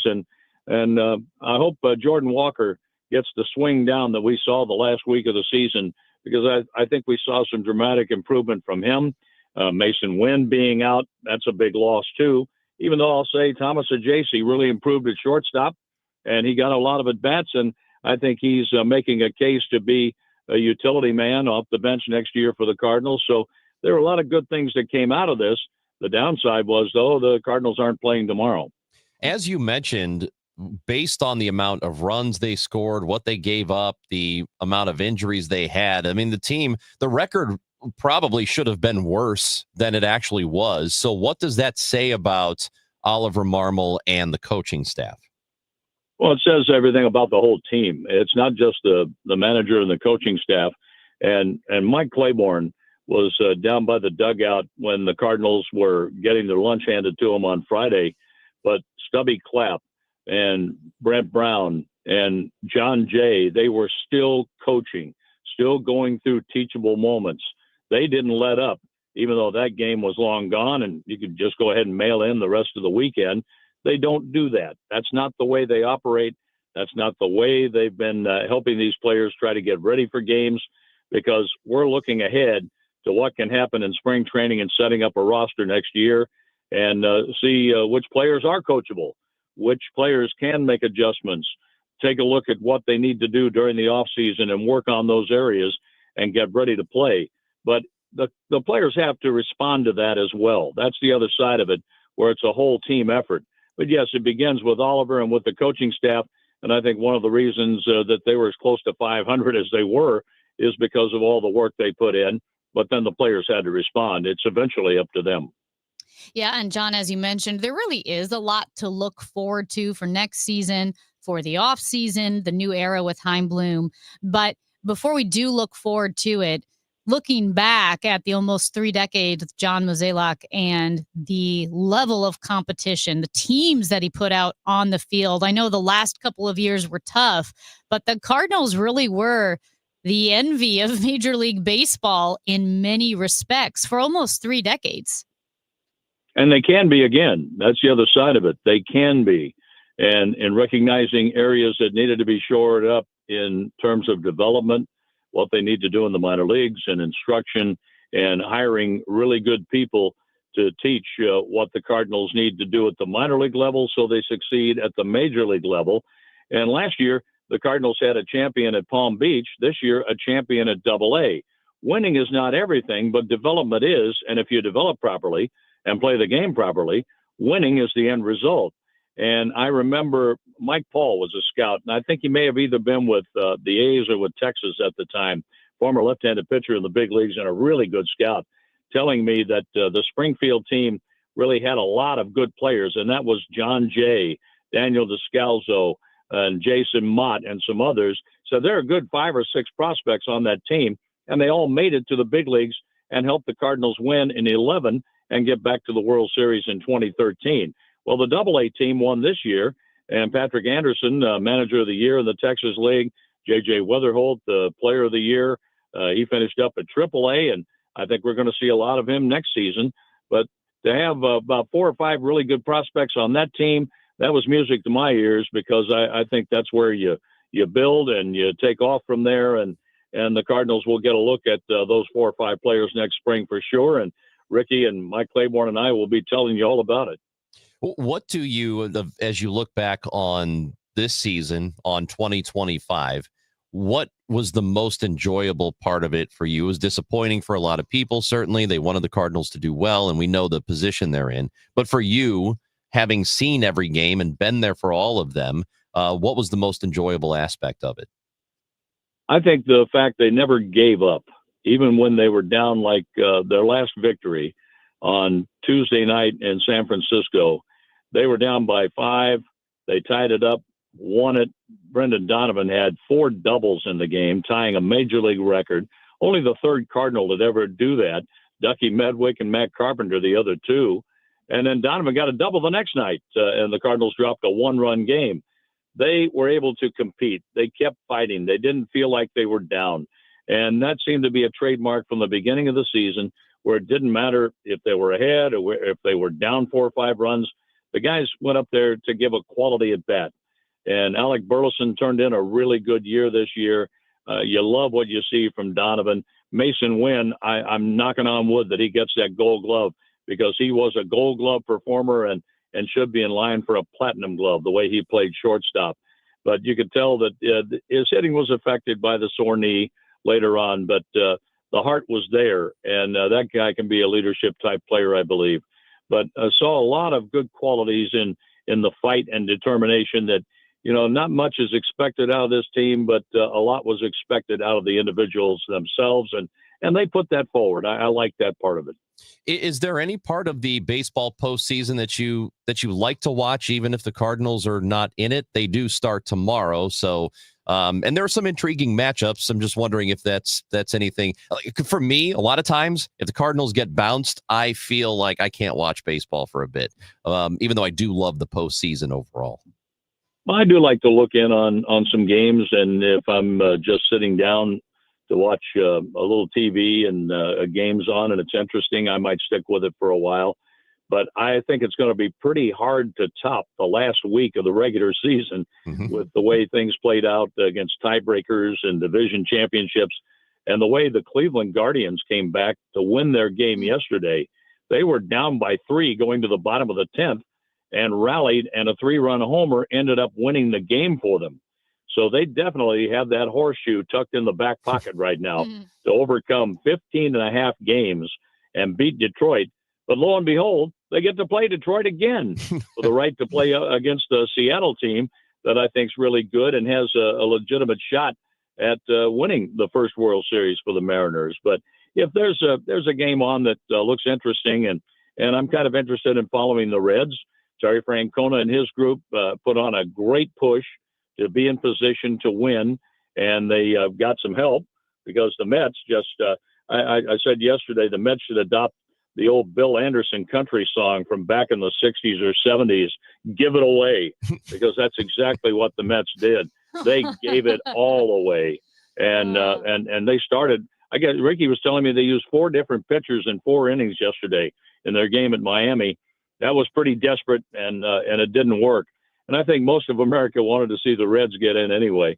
So I'm kind of intrigued by that. And big Terry Francona fan. I've always enjoyed being around Terry. Had a chance to visit with him for a while when the Reds were here. And Tommy Thrall, their young announcer who replaced Marty Brenneman, he was a big help to our Missouri Broadcasters Association seminar we had. He was part of our panel that got things started. And Tommy is one of the good young broadcasters in the game. And I always enjoy listening to him with Jeff Brantley. And I'll probably listen more than what I watch, because I enjoy listening to Tom Hamilton and Rosie doing the Guardian games. So that's if I'm in the car, I'll probably listen to a lot of that and keep up with it. But it's a lot more fun, yes, when the Cardinals are in it. But keep in mind, during John Mozeliak's time there, and he was a part of the 06 season working on Walt Jocketty's staff. And then with 2011, a world championship, getting back to the World Series in 2013, only to bow out to the Red Sox. but being involved in so many league championship series, there's a whole lot of winning going on there. And that's why I'm saying the Cardinals will get back to that. And Chaim Bloom will be taking over starting tomorrow, and he'll work to that goal. Lastly, John, it's a baseball related thing, like just baseball generally speaking. We know the Cardinals are going to look how many baseballs were used in 2024 or what? Yeah, we did talk about that. We talked about that. We did. It was like I was listening. That's how I knew. Sad boy, John. Oh man, I thought maybe John and I were on the same page this morning. Just randomly reading the same athletic story. Oh well. I guess not. I would have said, if I had been asked that question by Amy, I would have said a bunch. Yeah. And you would have been right. You'd have been right, John. That's a huge bunch. But how many of the near 300,000 baseballs ended up as cufflinks? Wait, as cufflinks? They take a lot of those game used baseballs and they actually make cufflinks out of them. They do? I've never heard that. Check it out. Check it out. Oh wow! I've been gifted several pairs of cufflinks, baseball cufflinks over the years. I think there's something very, very fancy and refined about the idea of cufflinks. I do too, but not necessarily, having the cowhide on top. Well, there you go. Yeah, the cowboy cufflinks with the cowhide on it. Yeah, that might be good. Yeah. Wear the boots, the blue jeans, get the cowboy hat out. There you go. Yeah. Maybe you can debut That'll a work. new look for 2026. I doubt it. Man, you can do like the Rosenthal bow tie, different set of cufflinks every day. Yeah. Did you? No, thanks. Okay, no. All right. Did you? You said something baseball related. Oh, yeah. I rudely interrupted. Yeah, I was going to ask you about the automatic balls and strikes. Next year, that's going to be a thing. Teams are going to be able to challenge balls and strikes calls. They'll get 2 of them a game. Are you happy about that? Oh, yes, I am. I liked it. I enjoyed working with that last spring, and I'm getting mixed results. I don't think the umpires like it, yet Major League Baseball said the umpires do like it. I know in my experience, one of the supervisors happened to be in a booth in spring training when we were testing it out down in Jupiter, and I went over to see Bill Parcells and Ron Wolf, a couple of great football names that live near Abacoa or in Abacoa and come to a lot of our games because they love baseball. But that umpiring supervisor was in there. And when Coach Parcells asked me if I liked it, I said, yeah, I think I do. It's very interesting. I thought that supervisor was going to stare a hole right through me. I think there's there might be some egos involved where, I don't want to turn around to some young guy. I've got to announce that I'm being challenged, and then I have to announce that it's overturned. Well, they have to announce an overturned play anyway on replay. The idea is to get it right. And one thing I'm happy about, though, that box that you'll see on TV will be uniform from the app and everywhere, and that will be the box the umpires are graded on that you see on TV. I don't know why it took so long to do that, but I've told the umpires, I say, why don't you release your grades? Because then people would know how good you really are. And they really are very good at it when you take the overall look, and the percentage of misses is pretty low on balls and strikes. But I do like the challenge system, as that will add another wrinkle, and it doesn't take very long to correct. But by and large, they had one of the best years of grading out on balls and strikes because they do get a little grace period off that box you see on TV. That's the way they're graded. And most of them grade very, very high game by game. Well, John, we enjoyed talking baseball with you throughout the season. We're going to miss listening, so I guess we have to wait till March of next year to hear a little bit of spring training baseball. Late February. Late February is the first spring game. Nice. Perfect. Yeah, it's usually around the 23rd, 24th. We don't have a schedule yet.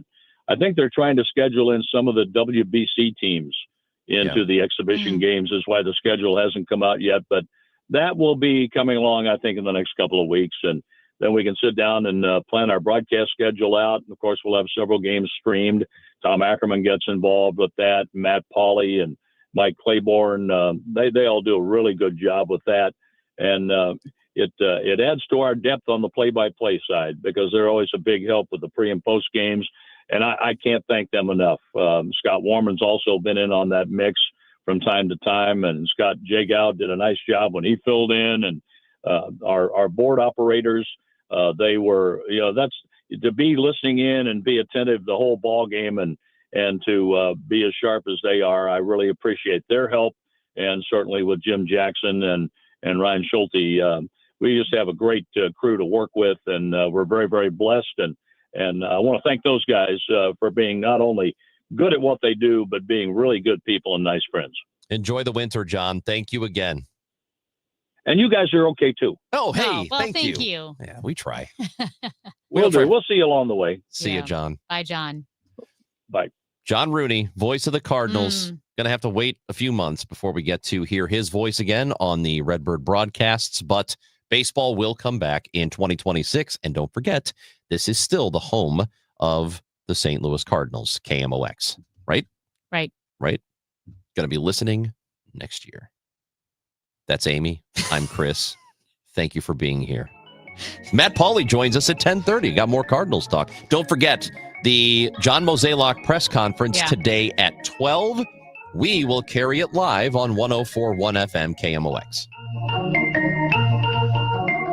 We are Missouri Farm Bureau Insurance, and we're here for all of life's wins. Like when you get a new car, or new boat, or new driver, or when your son moves out, but your mom moves in, or you find out you're expecting again, or when one rental property turns into 2, then 20, or you realize they're all in Tornado Alley.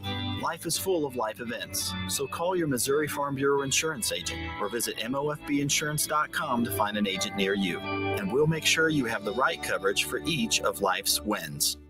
We are Missouri Farm Bureau Insurance, and we're for the people of Missouri, in good times and in bad. We're for Missouri families and Missouri communities. We're for giving back to those communities and lifting people up.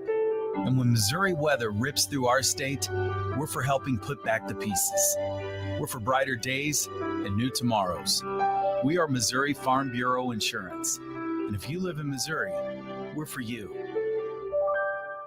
Rhino Shield is far superior to even the best traditional exterior house paint. Rhino Shield is 8 to 10 times thicker than paint and comes with a 25-year transferable warranty. Rhino Shield is the only ceramic coating company that has been chosen by Disney, This Old House, and 3 times on HGTV's Curb Appeal, where every episode is concentrated on unpainted brick, bonds and seals to stucco, wood, hardy, block, color lock, masonite, and more. No better product for those steel aluminum-sided homes that have become, chalky and tired looking. We coat sloped and flat roofs to extend their lives too. After 15 years, we've got a great reputation and a superior product. As long as it's affordable, why wouldn't you do it? Before you make the costly mistake of painting with traditional paint, you'd be best served to call Rhino Shield today. We are the experts and our evaluations are free. 877-25-RHINO or 877-25rhino.com. Tell them, ladies. No pain, don't Rhino, go Rhino Shield. Never paint your house again. Rhino Shield. You're listening to Leaf Filter Radio, and the guru of gutter protection himself, Chris Coonahan, is here to take your most pressing leaf-related questions. Hey, everybody, Chris here. I understand we have Ron on the line. Ron, where are you calling from? Uh-oh. Ron, are you calling from a ladder? Well, I was.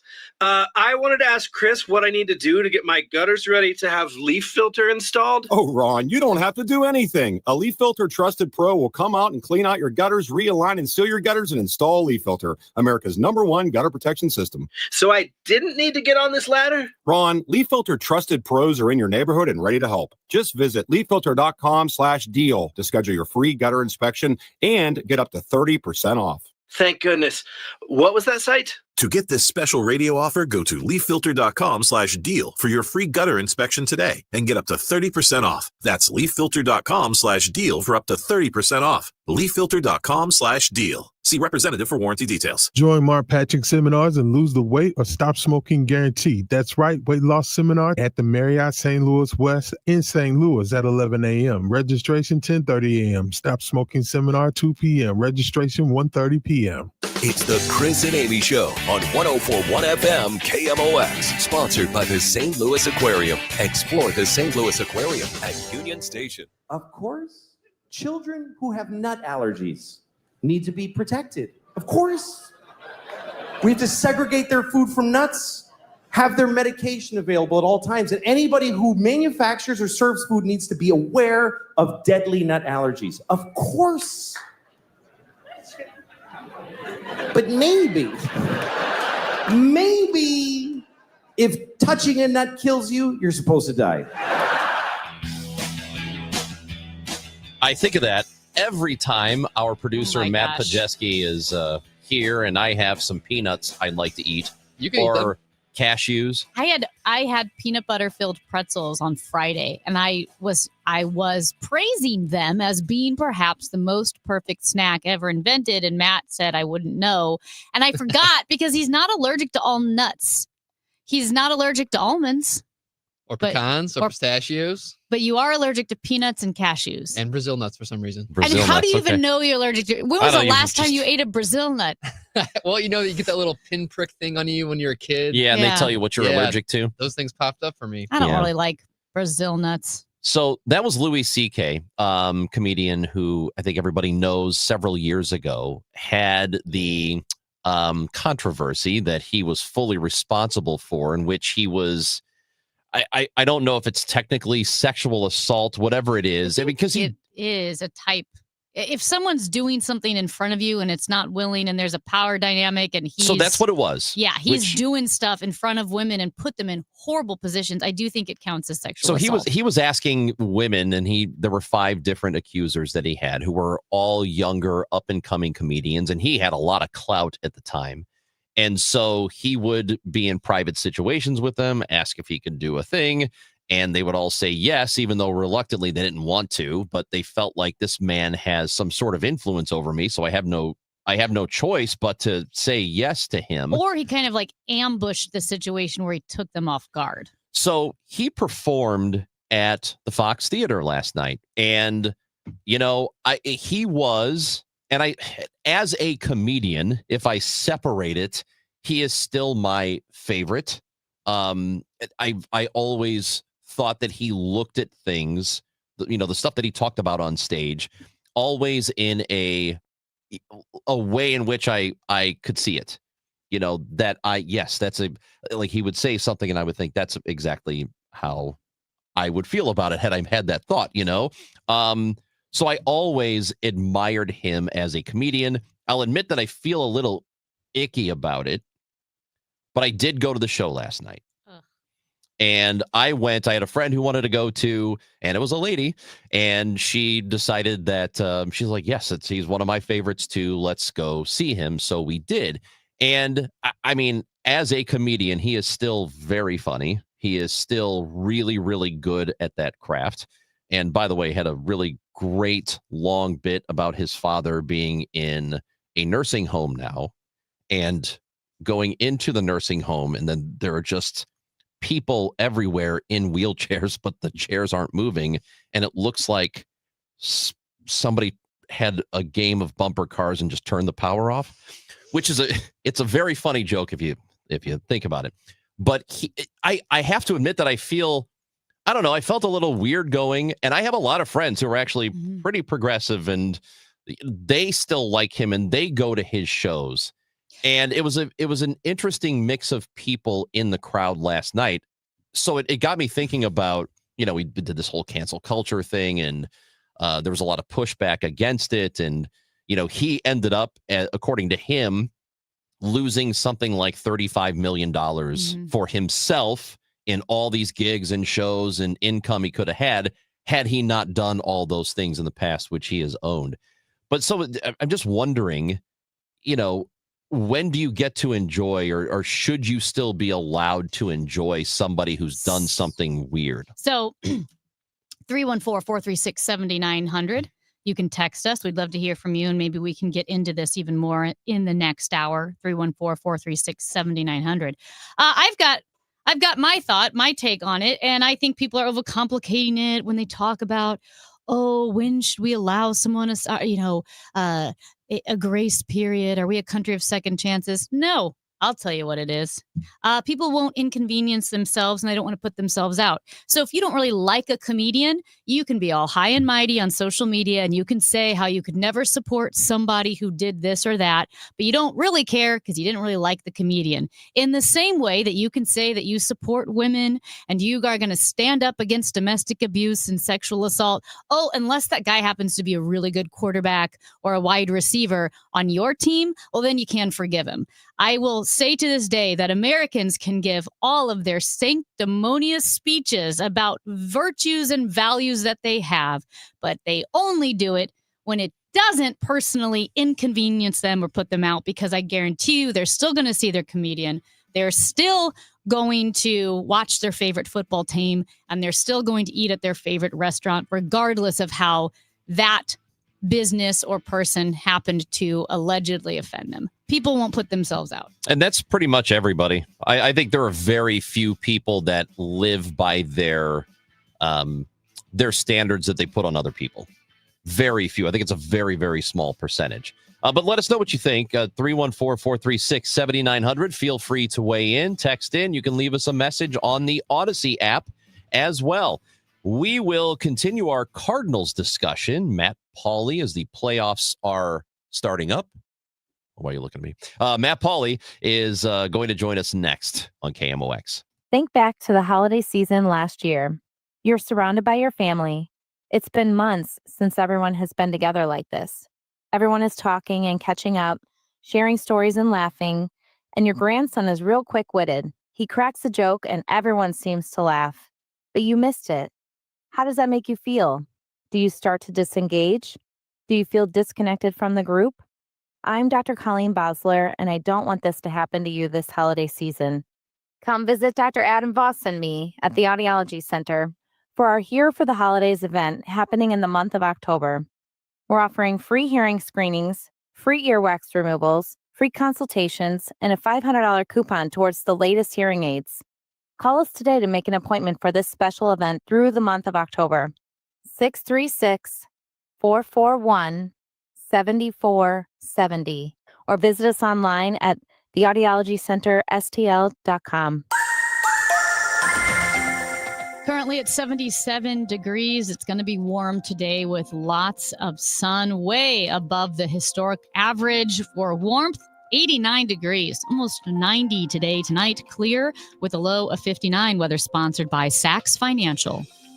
Hey, it's Jeff Sachs at Sachs Financial. Did you know that you have a pension and there are ways to maximize how you take it? That's right. It's called Social Security. Find out more at retiresafestl.com/guide. That's retiresafestl.com/guide. It's time for a $98 furnace tune-up. I don't want to rub it in, but if you had called Chesterfield Fence and Deck earlier this year, you could be enjoying beautiful fall weather on your beautiful new deck, or on your patio, or in your custom sunroom or screen room.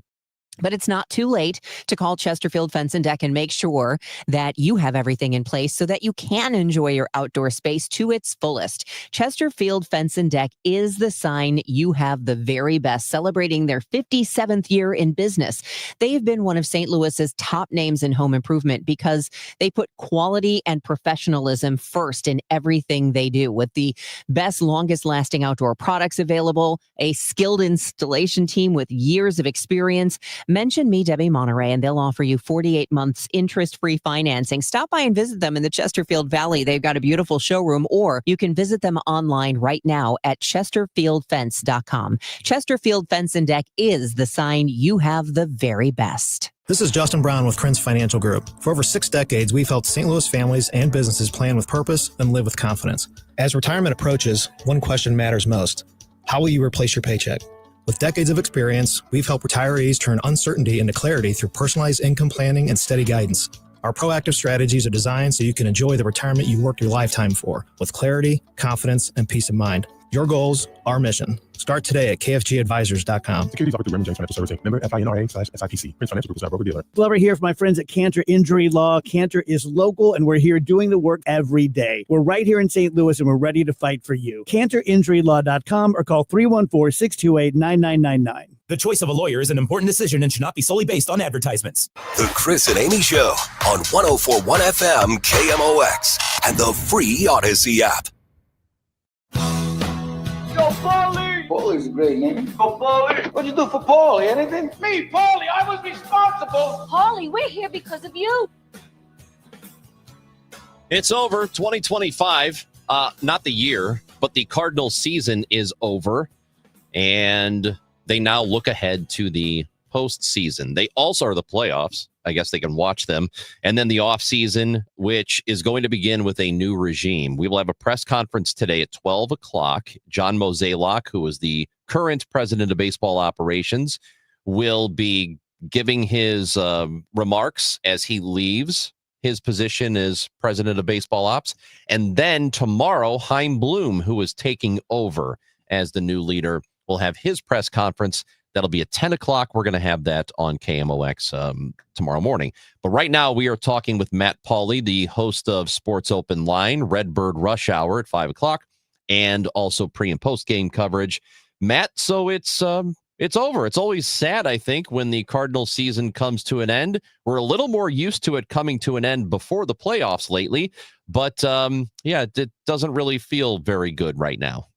No, it doesn't. I mean, people who love baseball and are around the ballpark every day, it's a grind and it can be tough while the season goes along. But when the season's over, you're bummed. And 3 straight years now of the team not being a playoff club, and that's not something that we want to see continue on. I don't know what's going to happen in the immediate future. Hopefully we get a little bit more direction here over the next day or two, but certainly a bummer that it is over, and more so a bummer that they are not participating in the playoffs.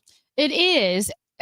At the same time, I feel like Cardinals fans were coming to grips to that. Even when it felt like they had a chance earlier in the season, I think it's been kind of that slow deflating of hopes of being competitive this year. So let's say we've accepted where we're at. I do feel like there is a lot to look forward to with the offseason, with the younger guys that are in the system, and an interest in how Chaim Bloom will run things. Yeah. Let me throw it back on you, Amy. Who are you most interested in? Well, like Weatherholt. Okay, but if you're asking me that, I'm not trying to be a jerk here. Weatherholt is failure, Mr. President. 2 weeks in a row, he's poo-pooed my question. I guess I don't think I disagree with. I don't think what you just said represents the Cardinal fan base. Well, I think you're right, because we have people texting in on the YouTube that they're not excited. They don't think they'll be excited about next year. And I will say this. One, I'm probably wrong because I am a homer in the sense that, from St. Louis, I'm a Cardinals fan. I'm not in the weeds like you guys are, Ronge, Wheeler, Ackerman, all those guys, right? So I'm the casual fan who's like, okay, well, maybe it will be different, right, with Chaim Bloom. 2, I am excited about Chaim Bloom and what he's been able to do historically in his career. 3, I'm excited about J.J. Weatherholt and maybe a new breath of fresh air in the system will help with a Mason win. Maybe Nolan Gorman does kind of hit that next level next year. And then finally, I think I'm biased because, and I'm the hockey person, but because the Blues were in a transition, or supposed to be, and they really turned things around a lot more quickly than anyone was expecting. I think the Blues are going to be good this year in their youth, and that's probably spilling over to me feeling like things might change more quickly than we think with the Cardinals. Okay, and that's all fair, and I appreciate the attitude. I'm excited. Let me start by saying I'm excited long-term for what's going to happen here. I think Chaim Bloom's going to do a really, really good job. And this team is going to be, I think, winning at a high level at some point in the future. I don't know if it's the near future. And that's going to, going into, bluntly, I have an expectation that we're going to hear from Chaim Bloom that this is more of a full-scale rebuild, and this is going to take some time. And that's where I think Cardinals fans are not excited to hear that. If on the other side of it, if 2-3 years down the line, this all of a sudden looks back to, basically what it was from, the 25-year period starting in 1996, then it's really, really good. And that works out well. And I could be wrong because I know this team could have easily been a playoff club this year. Mm-hmm. That's what we can't forget. They one thing goes right here, another thing goes right here. They make the move for McGreevy in place of Fetty a little bit earlier, and this team could have easily been a playoff club. But what this team easily could not have been was an upper echelon team in Major League Baseball, a team that you look at on paper and say, man, this team has a legit shot of making a deep run in the playoffs, maybe getting to the World Series. That's not who this team was. So if they want to just say, hey, we're gonna try to be competitive in the division and we're gonna try to make the playoffs, they could make that happen at the snap of a finger, but that's not going to fulfill Cardinals fans. It's going to take a longer amount of time to really build this thing up where you are going to be competing at the highest level. And I am skeptical that it can start next year. I don't know what it's going to look like next year. So therefore, I think it's hard for fans to be excited about what's going to happen in 2026 and 2027 and 2028. You play 162 games every year. It is 6 months of baseball. It is a grind. It's half your year. It's hard for fans to say, well, the next time that comes around, it's actually not going to mean that much. So what does it, if they aren't competitive next year, and prior to that, Chaim Bloom, who's going to have his press conference tomorrow morning, lays out exactly what he plans to do. And it is, look, we're going to do this, and it might be thin for a couple of years, but we are working toward a complete rebuild of the organization. Bear with us as we do this. Do you think Cardinals fans will have some patience for that? Some will, and some will definitely appreciate just the honesty and the candor of that. But some won't. Some, there is a belief amongst a good portion of the Cardinals fan base that the Cardinals don't rebuild. That it's just something that they do not do. So they're going to have to be dragged along in this thing, or just not really appreciate it, whatever it might be. So again, there's two different. Can they be a playoff team next year? Sure, they could have been a playoff team this year, but when can they actually be a team that you look at and can win a World Series? And I think it's going to take a little while. Well, okay. I mean, I agree with you on the World Series part. I think it's possible that they could get in as a wild card. They could get in. Probably not winning the division anytime soon, but they could get in as a wild card, especially when you see that. And yes, the Mets collapse had a lot to do with this, but 3 teams out of the division have gotten into the playoffs. And if you had said at the beginning of the season, by the way, hey, 3 NL Central teams are going, you would think, well, the Cardinals have to be one of those, right? And you would have thought they're so. not. Yeah. Okay. No. But just devil's advocate here, are we equating being excited for 2026 with having a World Series contending team? Are we equating excited for just like making the playoffs and having it be a competitive season? Because if it's the latter, then I feel like what I said holds a little bit more weight. If it's the former, well, yeah, we might not be a World Series contending team, which I know is always the standard for Cardinals fans. And maybe that's just me wanting playoff baseball so badly. Yeah, Amy, they contended this year. They were they very much could have been a playoff club. They were 3-4 games out with less than a month to go. They were very much a contending team this year, and nobody was excited about it. I would have been, if I could hop in the DeLorean and change things up, I'd be very curious to see how the fan base would have reacted if, say, they would have snuck into the playoffs right at the end of the season this year, and what that would have looked like. But see, now I feel like I'm being difficult now Well. because I feel like, yeah, they were a contending team, but not because of anything they did, just because of the collapses around them, because they gained a half game when they lost 5 games in a row. Right. So imagine, they hadn't lost those 5 games. They would be even further ahead if they just had stopped playing. And I do think there's a slight difference between understanding that, wow, the Cardinals are not great, but if they can just hang in there, everyone else is kind of falling apart, versus a team that's has a greater hand in writing its own destiny when it comes to the playoffs rather than falling backwards into the postseason. Yes, they were a below 500 team. Yeah. You are correct in what you said there. Yeah, I can't argue with that point. All right, so we do have the playoff field set, and the playoffs begin tomorrow. I know that for a lot of people, they still will go ahead and watch, even though the Redbirds aren't in it. But it's the Tigers and Guardians. They start it tomorrow. And I think for me, Matt, that first couple of days of the postseason, kind of my favorite, because you'll have 4 games a day. And if you've got nothing to do, you could go watch baseball all day from noon all the way up until like 11 o'clock at night. And it can be a whole lot of fun. Yeah, I think these series are. I'm not trying to be dismissive of the Reds. All the credit in the world goes to the Cincinnati Reds. I thought they made a mistake buying at the deadline. I didn't think they had a chance. I was wrong. Congratulations to them.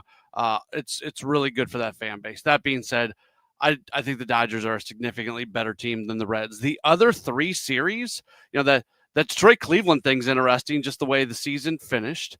Boston-New York's a great series. Cubs and Padres, I think on paper, might be the best series in the first round. I think we're going to see some really good baseball.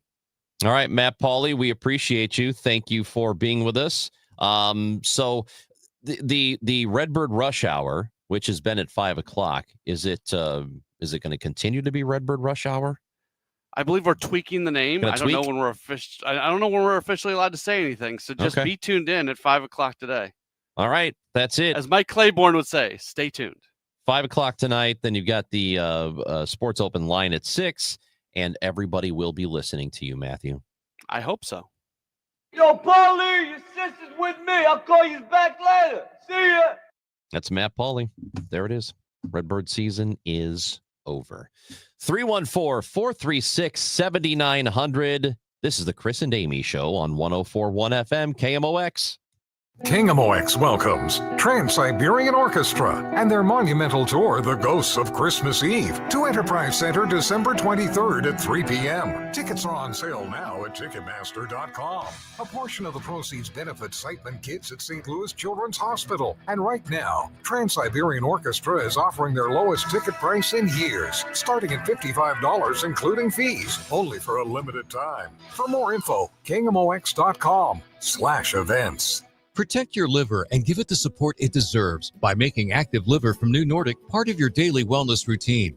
Find Active Liver in stores at your local CVS, Meijer Grocery, or online at Amazon or at newnordicusa.com. We all hear the radio ads about the IRS. They tell you to be afraid, to be scared, and they try to frighten you into calling. I'm not here to do that. Tax Relief Advocates is different. TRA is here to tell you that if you owe money to the IRS, whether it's $5,000, $50,000, or $500,000, we have a solution. It doesn't matter if you're sitting in your car, at work, or with your kids. No matter where you are, call now. 800-575-6481. Don't lose hope. TRA can eliminate or reduce what you owe to the IRS. Generous programs are now available that can give you a fresh start. Our passion is taxes and helping individuals fix their IRS problems. We have over 1,000 5-star reviews on Google and an A+ with the Better Business Bureau. You don't need to be afraid of the IRS any longer. End your tax nightmare today by visiting us online at TRA.com or call 800-575-6481. That's 800-575-6481.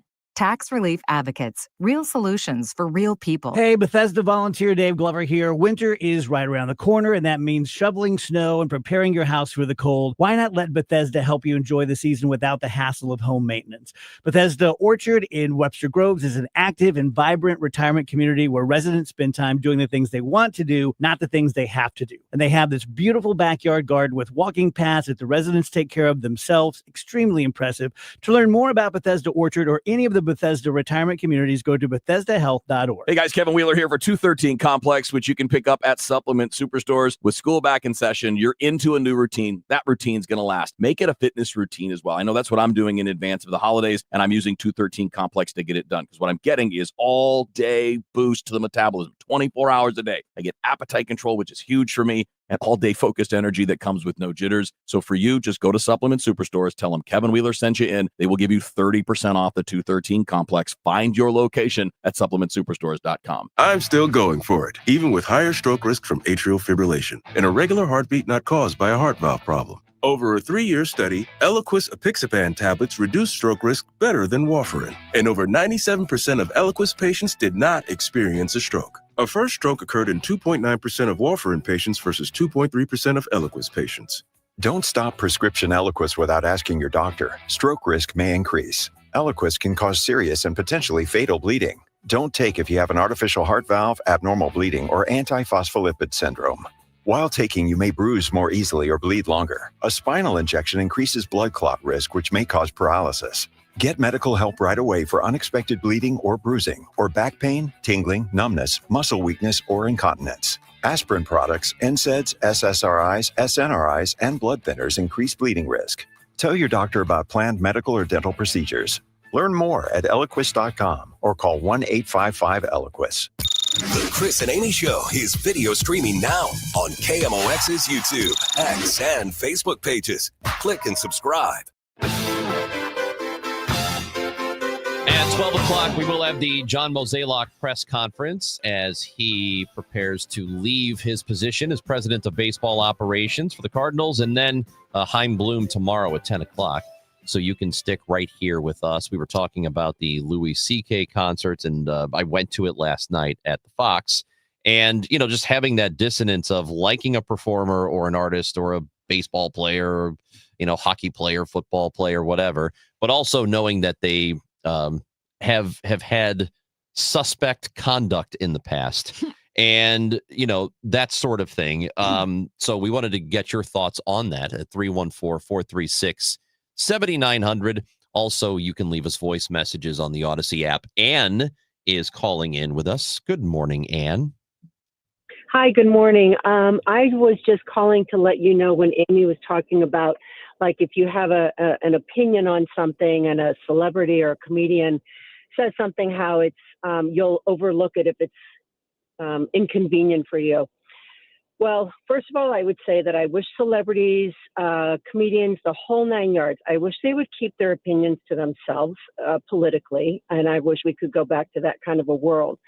However, since we're not in that state anymore, I will say that I was an early on fan of Jim Gaffigan, probably going back, 12 years ago when he wasn't even that popular.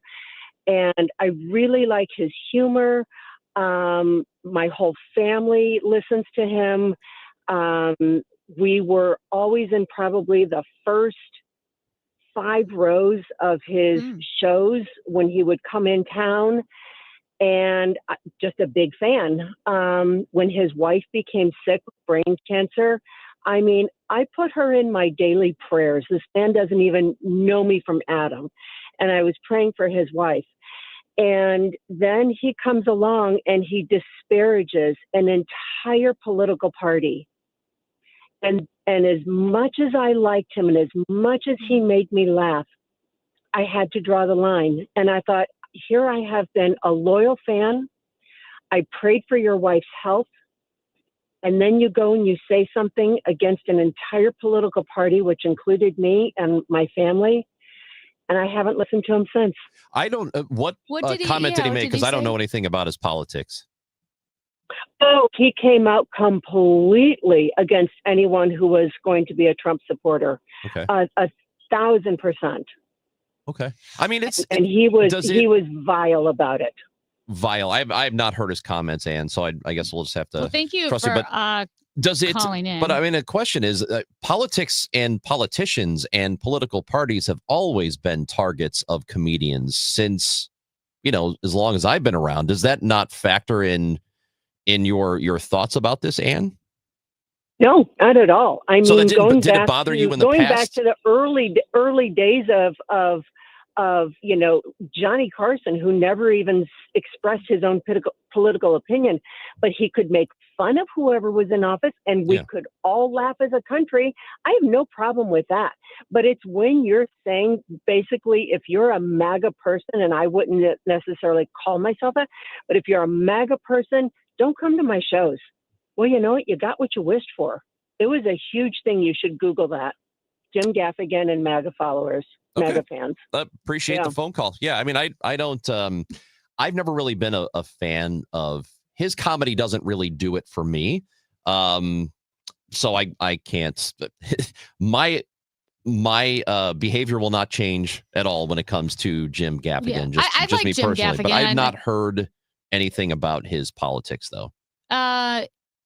Yeah, I didn't didn't know about what Ann was talking about, but I mean, I do like Jim Gaffigan. I think he's funny. I like clean comedians. It's one reason why I wouldn't see Louis C.K. because I don't like vulgar or explicit comedy, which rules out a lot of comedians, although there is increasingly a rise of clean comedians. Kind of Jim Gaffigan, Brian Regan were clean. Nate Bargatze really, I think, tipped the scales into where more and more people are wanting to be clean. I know Greg Warren locally is clean, but I love Nate Bargatze and he's pretty clean. So you can watch it with your family and you also don't have to worry about being super offended. And I use the word offended, not by politically, but just there's some pretty sensitive topics, right? That get roasted. I'm glad we live in a country where you have free speech. I just personally don't want to be entertained by it. As far as the politics goes, yeah, I can see how that would turn a lot of people off if the sentiment was don't come to my shows if you voted for Trump. I don't, that sounds like what she was implying. I didn't see that from Jim Gaffigan, but I've seen it from stores that I've shopped at. I actually, after Trump won, there was this one small boutique store that I followed. I say small, they're national, but said, if you voted for Trump, we don't want your business. Don't shop with us, which I thought, that's kind of a bad business plan. Definitely acquaintances in real life and social media acquaintances that said, if you voted for Trump, you can unfollow me now. We have nothing in common, which seemed a little harsh. So yeah. I get how that, if that was the intent, I feel like that crosses the line versus you can mock the political, the politician or whatever. But if you start saying, if you voted, I don't want your business, I don't want you here, I can see how that would bother people. Yeah, sure. I mean, it's kind of like, it's just icky. Also, Donald Trump, though, he's the president and he can be criticized even harshly. That's okay. Yeah, we should probably get back to that point where we don't get sensitive about the president being criticized or made fun of by comedians, because that's the Blinken job, is to be criticized by people. And if you can't handle that, first of all, it's not an attack on you as a person, it's an attack on that president, and he should be able to handle that. Whoever the president is should be able to take criticism. That's the job. Yeah, that's the job. Different than I don't want you here if you voted for Trump. I didn't vote for him, and I'm like, wow, that's kind of icky. I was in a business recently that had a sign up that said, if you can't handle the fact we say Merry Christmas, we don't want your business here. That's equally stupid. You are listening to the Chris and Amy Show. When we come back, we'll talk to Chris Cillizza, political commentator and author of the daily newsletter So What? Chris is next on KMOX. Now, 90 and 60. A look back at the latest St. Louis City SC match. Presented by Woods Basement Systems, Inc. Bad back pass by Ball intended for Baumgartner. Stolen by Milwaukee. Shoots. He scores from outside the 18, top of the D. In the air, out wide, Smoliakov crosses. Backs at Paluccia. Roman Berkey diving over to his left. Gets a left paw to it. Son looking for his second goal of the evening. Top of the 18, Alfie. Front 7, Son. Hits one on the ground. Takes him by surprise and puts it into Berkey's right lower corner. City falls to Los Angeles Football Club. Final score 3-0. Up next, City SC faces Austin FC Saturday night. Kick at 7:30 on Y98. Tripping over uneven concrete? Don't replace it, raise it with concrete leveling. Call the all things basementy experts, Wood Basement Systems, for a free estimate at 618-249-5503 or learn more at woodsbasementsystems.com. At LendSeek, we know running a business takes heart, hustle, and sometimes a little help. That's why we stand with you with our exclusive AI lending platform, connecting you to over 100 funders. If you've been in business for at least 2 years with a minimum annual revenue of $500,000, you can get up to $1 million in funding in as fast as 24 hours. No collateral, no prepayment penalties, no red tape. Apply today with no cost or obligation at lendseek.com. That's LENDSEEK.com. I'm Ed Evans, CEO of Consumer Cellular. Ever wonder why Big Wireless wants you on an unlimited plan? They probably want you to cover the cost of those 20-somethings using all that data every month. But most people 50 and up like me only use 12 gigs or less. Don't get bamboozled by Big Wireless. Switch to Consumer Cellular. Our plans start at just $20, and we use the same towers as the big guys. Join the millions who choose something better, because if you're not using all that data, you're probably getting used. Call 1-888-FREEDOM, visit consumercellular.com/facts or a store near you. Plans include $5 credit for auto pay and e-billing. See site for additional facts. The trusted voice of St. Louis. KMOX AM St. Louis. KMOX FM Hazelwood. Always live on the free Odyssey app. Hey guys, Glover here with my very, very good friend, Dr. Kathy Maupin at BioBalanceHealth.com. If you have reached that certain age and you're just not feeling very well and nothing's working the way it used to work, go see Dr. Kathy. She is not only a medical doctor, she is a patient of this bioidentical hormone replacement therapy. It absolutely works. It's a long-term solution. She is an artist when it comes to helping you with your hormones. BioBalanceHealth.com for Dr. Kathy Maupin. At CertaPro Painters, we know that a happy place comes in many colors, like ones that inspire a sense of wonder, or a new flavor that makes life just a little bit sweeter, or one to celebrate those moments that lift you to new heights. We can reawaken any space to make your happy place your home. CertaPro Painters. That's painting happy. Each CertaPro Painters business is independently owned and operated. Contractor license and registration information is available at CertaPro.com. At 11 o'clock, we have sunny skies, 82 degrees downtown at the Arch. I'm Megan Lynch. Workers at the GM plant in Wentzville being temporarily laid off. Plant leadership and UAW Local 2250 confirmed the shutdown for the GM plant that makes mid-sized trucks due to a parts shortage. Certain employees are being told to file for Missouri unemployment benefits each week starting this Sunday for the first week of the layoff. They will be eligible for unemployment and also the supplemental unemployment benefits known as sub-pay. Production at GM Wentzville was disrupted before. Back in 2021, as semiconductors were scarce. Last year, a strike halted work. Current layoffs run through October 19th. Stuart McMillan, KMOX News. Congress has less than 48 hours to pass a spending bill and avoid a government shutdown. President Trump will likely meet with top congressional leaders today, but he has said a shutdown is likely. CBS News' Natalie Brand is in the nation's capital. The question is whether there will, in fact, be any negotiations, because the White House and the president firm in their belief that the Democrats should just sign off on the continuing resolution or the stopgap measure that's already passed the House. And the president, speaking to CBS News' Bob Costa in a phone interview over the weekend, signaled that a shutdown is likely if Democrats don't back down from that position. Missouri Governor Mike Kehoe signed the state's new congressional map into law Sunday, a move designed to increase the Republican representation in the U.S. House from the current 6-2 split to a 7-1 split. Governor Kehoe first talked about the map he presented to lawmakers back on August 29th. This is the Missouri First map. This map was drawn here, made here, for here by our team. It splits fewer counties and municipalities than the current version, while preserving 2 congressional districts as they currently stand. In contention, a new map that split the Democratic district in Kansas City into 3. The St. Louis County Board of Elections wants a new design for I voted stickers at the polling place. Election officials are accepting both digital and hand-drawn entries. Artwork should be nonpartisan. There's also a competition for a future voter design. The deadline to enter is October 17th. You can enter online or in person at the St. Louis County Library. From the business desk, sponsored by Krentz Financial Group, KFGadvisors.com, OpenAI has announced new parental controls for ChatGPT to make it safer for teens. The move comes after concerns about AI chatbot safety for young users, including tragic cases where teenagers took their lives after using ChatGPT. To get started, parents can send an email or text invite to their teen to link accounts. Teens can also invite parents. The new controls include automatic safeguards for teen accounts, like reduced graphic content and restrictions on sensitive topics. Parents will have a dashboard to adjust settings and receive notifications if their child might be in distress. Let's get a check of the forecast now. It's sponsored by Mosby Building Arts. Sunny and very warm this afternoon, high 89. It'll be clear tonight, low 55 in some of the outlying areas, about 63 downtown at the Arch. More sun than clouds and rather hot tomorrow, high 91.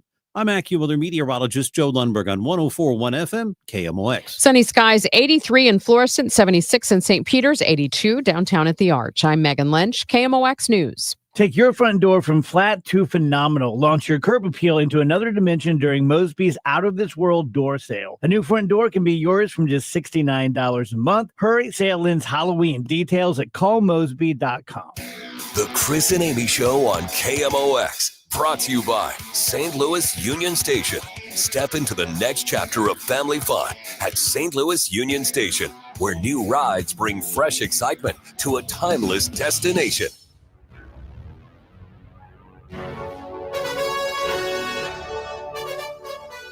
It is the third hour of the Chris and Amy Show, the John Mozeliak press conference happening a little less than an hour from now. At least it is scheduled for that.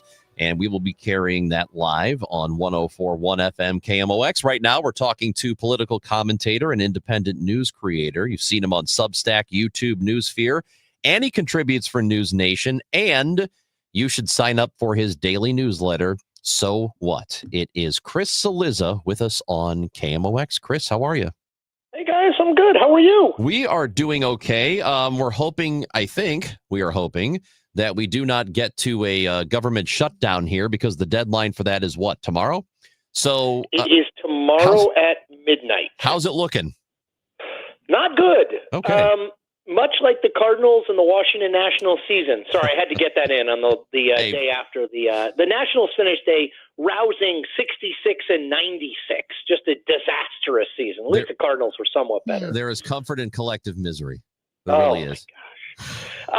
Now all I can do is root against. I don't even have the Mets to root against anymore. They didn't make it. A $340 million disaster, as the Wall Street Journal put it. At least we didn't spend. The Nationals spent about $34, so I feel a little bit better. I think the outlook is not good, to answer your question, which is, look, the first time the four major congressional leaders and Donald Trump are meeting to talk about this is at 2 p.m. Eastern today. The government closes at midnight tomorrow. Like, this is not any way to run a government, a business, a family, anything, right? I mean, I doubt that they make a deal here. I think the politics are overwhelmingly sort of complicated. I think Chuck Schumer, who the ball is in the Senate Democrats' court, they would have to make a concession in order for this for the shutdown to not happen. I think Chuck Schumer took a lot of criticism from his left when he signed on to the last time we were at this brinksmanship in March with the government funding about to run out. I don't know that he's going to do it again, because it would look like capitulating to Trump.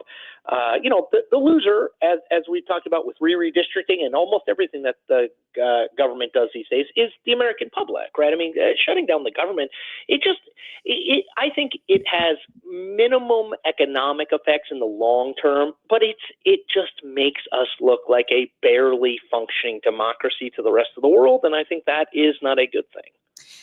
Chris, where are we in the continuing tariff drama? There were some new tariffs announced in the past couple of days.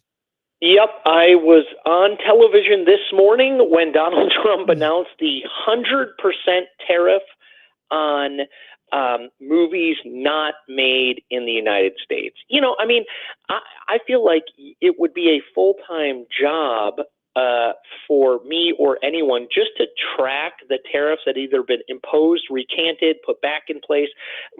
We talked about this way back when Donald Trump started putting tariffs in place. What this does is just add uncertainty to the economy. And I think the stock market has priced the stuff in. Investors have priced the stuff in. I think they largely ignore it. But I do think, look, we're coming up on the holiday season.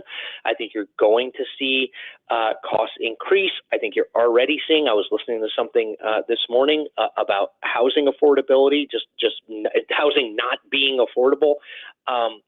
I think Donald Trump promised that grocery prices and everyday goods were going to be cheaper. That's a mixed bag. And I think you can lay most of that at the feet of his willingness to push tariffs. So he clearly believes it works. He is clearly committed to it. It's why he continues, Amy, to your point, he continues to sort of take things on, take things off, put them back on.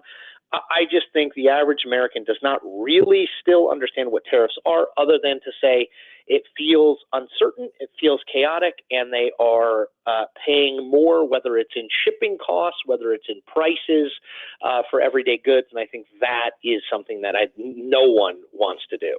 So maybe this is just a failure of noticing on my part, but it does not seem to me that we even really talk about it that much, because leading up to the election, it was prices. Everything's too high. It's too expensive. Where's that been? And things are not getting cheaper. So why do we as a country not talk about it the way we were talking about it in August, September, and October of last year? Well, I'll walk you through just a few days last week. Last Sunday, Charlie Kirk Memorial in Arizona, Donald Trump speaks and says, "I hate my enemies." Monday, Donald Trump, with RFK Jr., his Health and Human Services Secretary, holds a press conference where he, Donald Trump, not a doctor, talks about how pregnant women should not take Tylenol, young kids should not be given Tylenol, how we need to change the vaccine schedule because we're getting too many vaccines.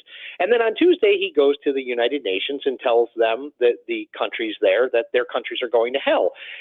There's just so much. I mean, I feel like if you just go back, in some ways, I feel like my job these days is to literally just document things that happened a week ago for people. I mean, because it's so hard to kind of keep everything in your mind at once. And I think that's it. Now, I will say, once we get into 2026, and once I think people start thinking a little bit more about the midterm elections, I don't think the average person is doing it at all right now.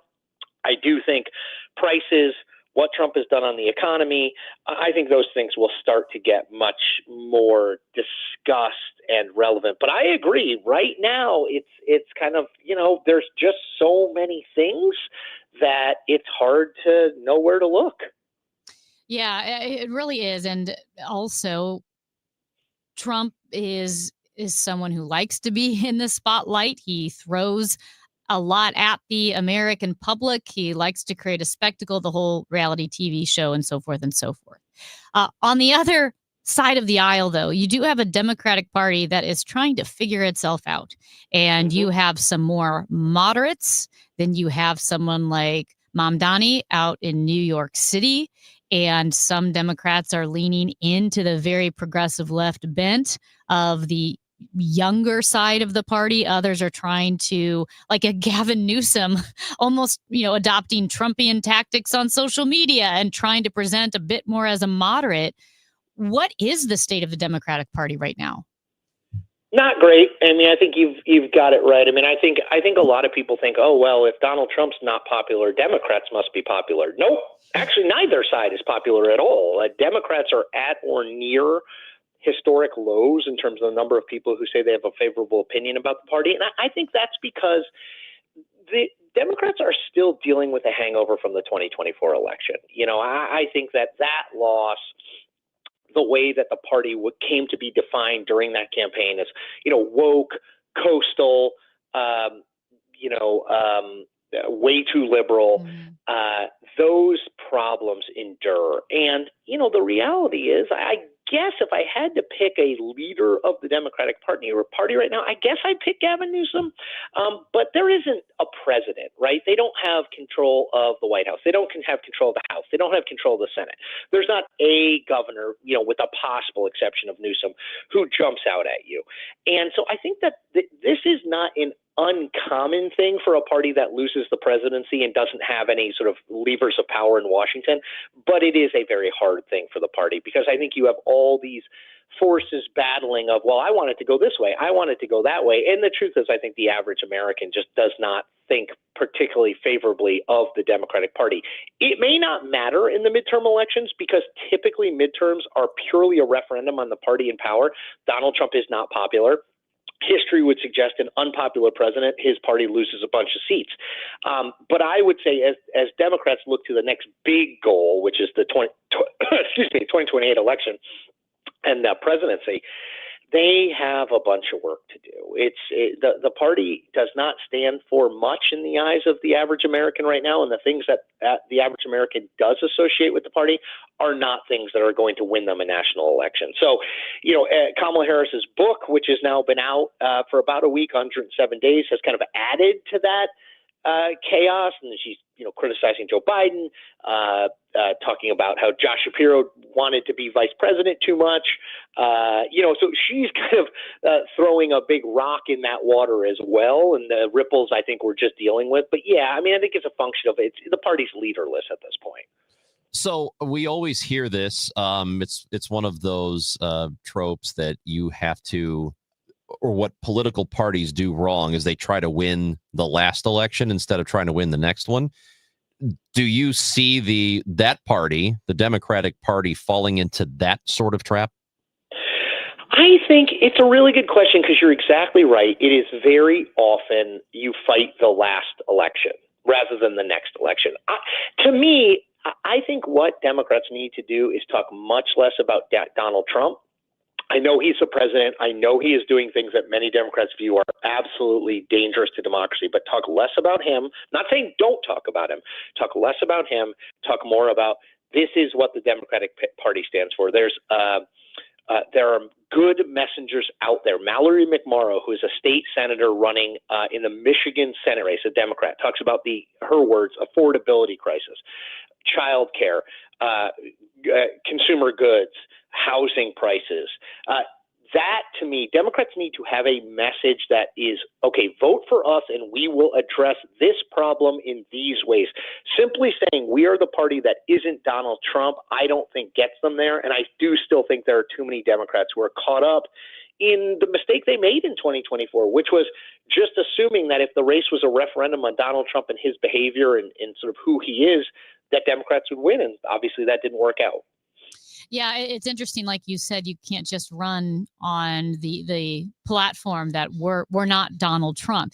And people have looked at Donald Trump, and obviously he's an elite as well, right? A very wealthy in that famous debate in 2016 with Hillary Clinton, when Hillary Clinton talked about him not paying his taxes, and Donald Trump said, yeah, none of us do. We're all super wealthy. We find the loopholes, and that's why we're not going to change. It's called being smart. It's called being smart.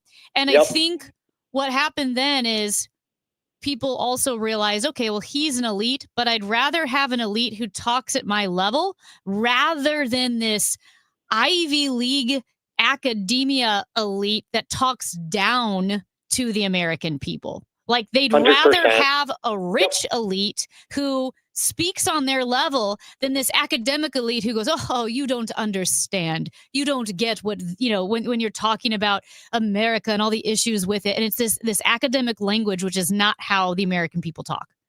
No, I would say I think that's exactly 100% right. I also think there is a weird level of authenticity people find in Donald Trump because I think most people view politicians, well, they're all corrupt. He's just admitting it. Like he actually gets points weirdly for that.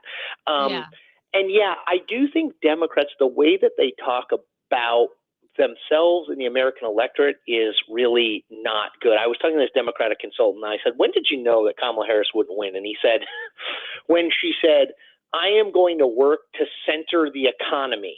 And he was like, no one uses center like that as a verb in that way outside of academia. And that you cannot talk like an academic. That is not the average person. And it plays into these stereotypes that Democrats are like I said, woke, leftist communists. And, some Democrats will roll their eyes at that. But that is what a lot of people in this country, not just the MAGA base, think of the Democratic Party. And breaking news, woke leftist communists don't get elected president. I know we need to get the break here, but doesn't it seem like, didn't we used to want to elect people we thought were smarter than us? I think I think we did, and I still think we kind of do, but I think there's a difference between respecting someone's intellect and then being put off by the way they express themselves. Right. I think you can be very bright and express yourself in a way that sounds like you're talking to people rather than down to people. And I think Democrats have not done a good job with that. But there is no question. I do think, Chris, there is a level where the presidency used to be, we're going to vote for the best of us.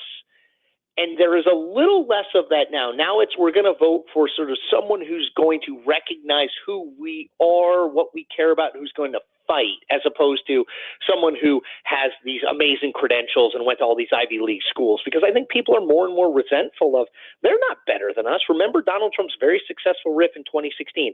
These people who call themselves the elites, we're the elites, talking about the people in the crowd. You know what I mean? We have bigger houses. We're smarter, right?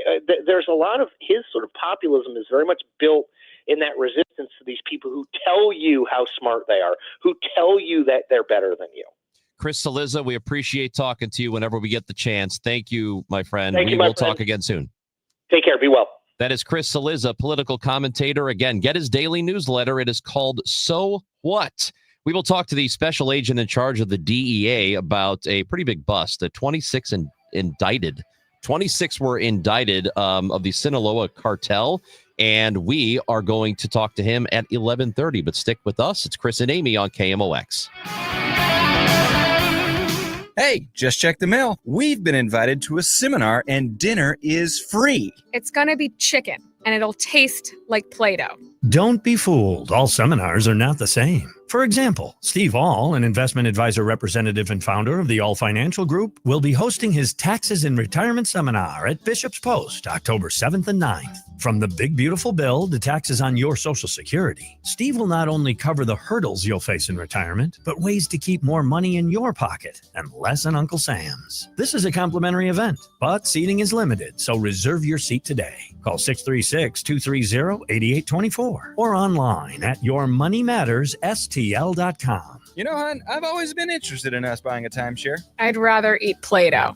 Investment advisory products and services made available through Impact Partnership Wealth, LLC IPW, or registered investment advisor. Neither the firm nor its agents or representatives may give tax or legal advice. Individuals should consult with a qualified professional for guidance before making any purchasing decisions. Life insurance. Why are you putting it off? Can't afford it? Too much hassle? Think you don't need it? There's lots of excuses for putting off life insurance. But if you weren't there, who would pay the mortgage and other bills? With Ethos, you could be covered in 10 minutes and boom, family protected. Ethos, fast and easy online term life insurance. Up to $2 million in coverage with no medical exam. Some policies as low as $1 a day. Answer a few health questions and get your free quote at ethos.com/radio. That's ethos.com/radio. If you're still waiting for a sign, here's another one. At California Psychics, we reject 98% of the psychics who apply to work for us. So we only connect you with the best. That's how we can guarantee if your reading isn't life-changing, it's free. And right now, new customers receive 20 minutes for just $20. If that's not a sign, I don't know what is. Dramatic sound effect incoming. Experience the joy of certainty at CaliforniaPsychics.com. If you owe the IRS, you have a legal issue, and you need the Lance Drury Law Firm. We'll protect your rights. Log on at LanceDruryLaw.com. It's the Chris and Amy Show on 104.1 FM KMOX. Sponsored by the St. Louis Aquarium. Explore the St. Louis Aquarium at Union Station. You know, we would like to know if there is somebody, a player, an artist, actor, whoever it is, that has done something kind of bad or pretty bad, and who is still allowed to perform their craft. Let's say alive, because pretty much everybody is horrible. Like Michael Jackson, right? We still listen to his music. Oh, it's everywhere. You can't get away from it. Jimmy Page with Led Zeppelin. Wouldn't he like lock a 14-year-old girl in his hotel room? I mean, rock and roll is full of horrible people. It's horrible. Aerosmith. Why do I not know the Jimmy Page thing? Yeah, it was like really weird. There was like a 14-year-old in his hotel room. Okay, Years I don't want ago, to throw somebody else out there, but I there was know, a different let's person start I was thinking speculating. of. I know now I've disparaged Jimmy's Page. I'm like, now you're making me question myself. But NPR did like this. This was years ago. NPR National did this story on rock and roll and how bad it was for women. And I had to turn it off because it was so upsetting. So anyway, I say all of that because we're going to, do you want to exclude dead people? I mean, think about Michael Jackson. Music gets played every day and everywhere. Store, and he did like one of the worst things you could do. It is pretty damn horrific what he did. It's about as bad as a thing you could do ever. Gosh. And his music is still everywhere. So you're right. I don't know.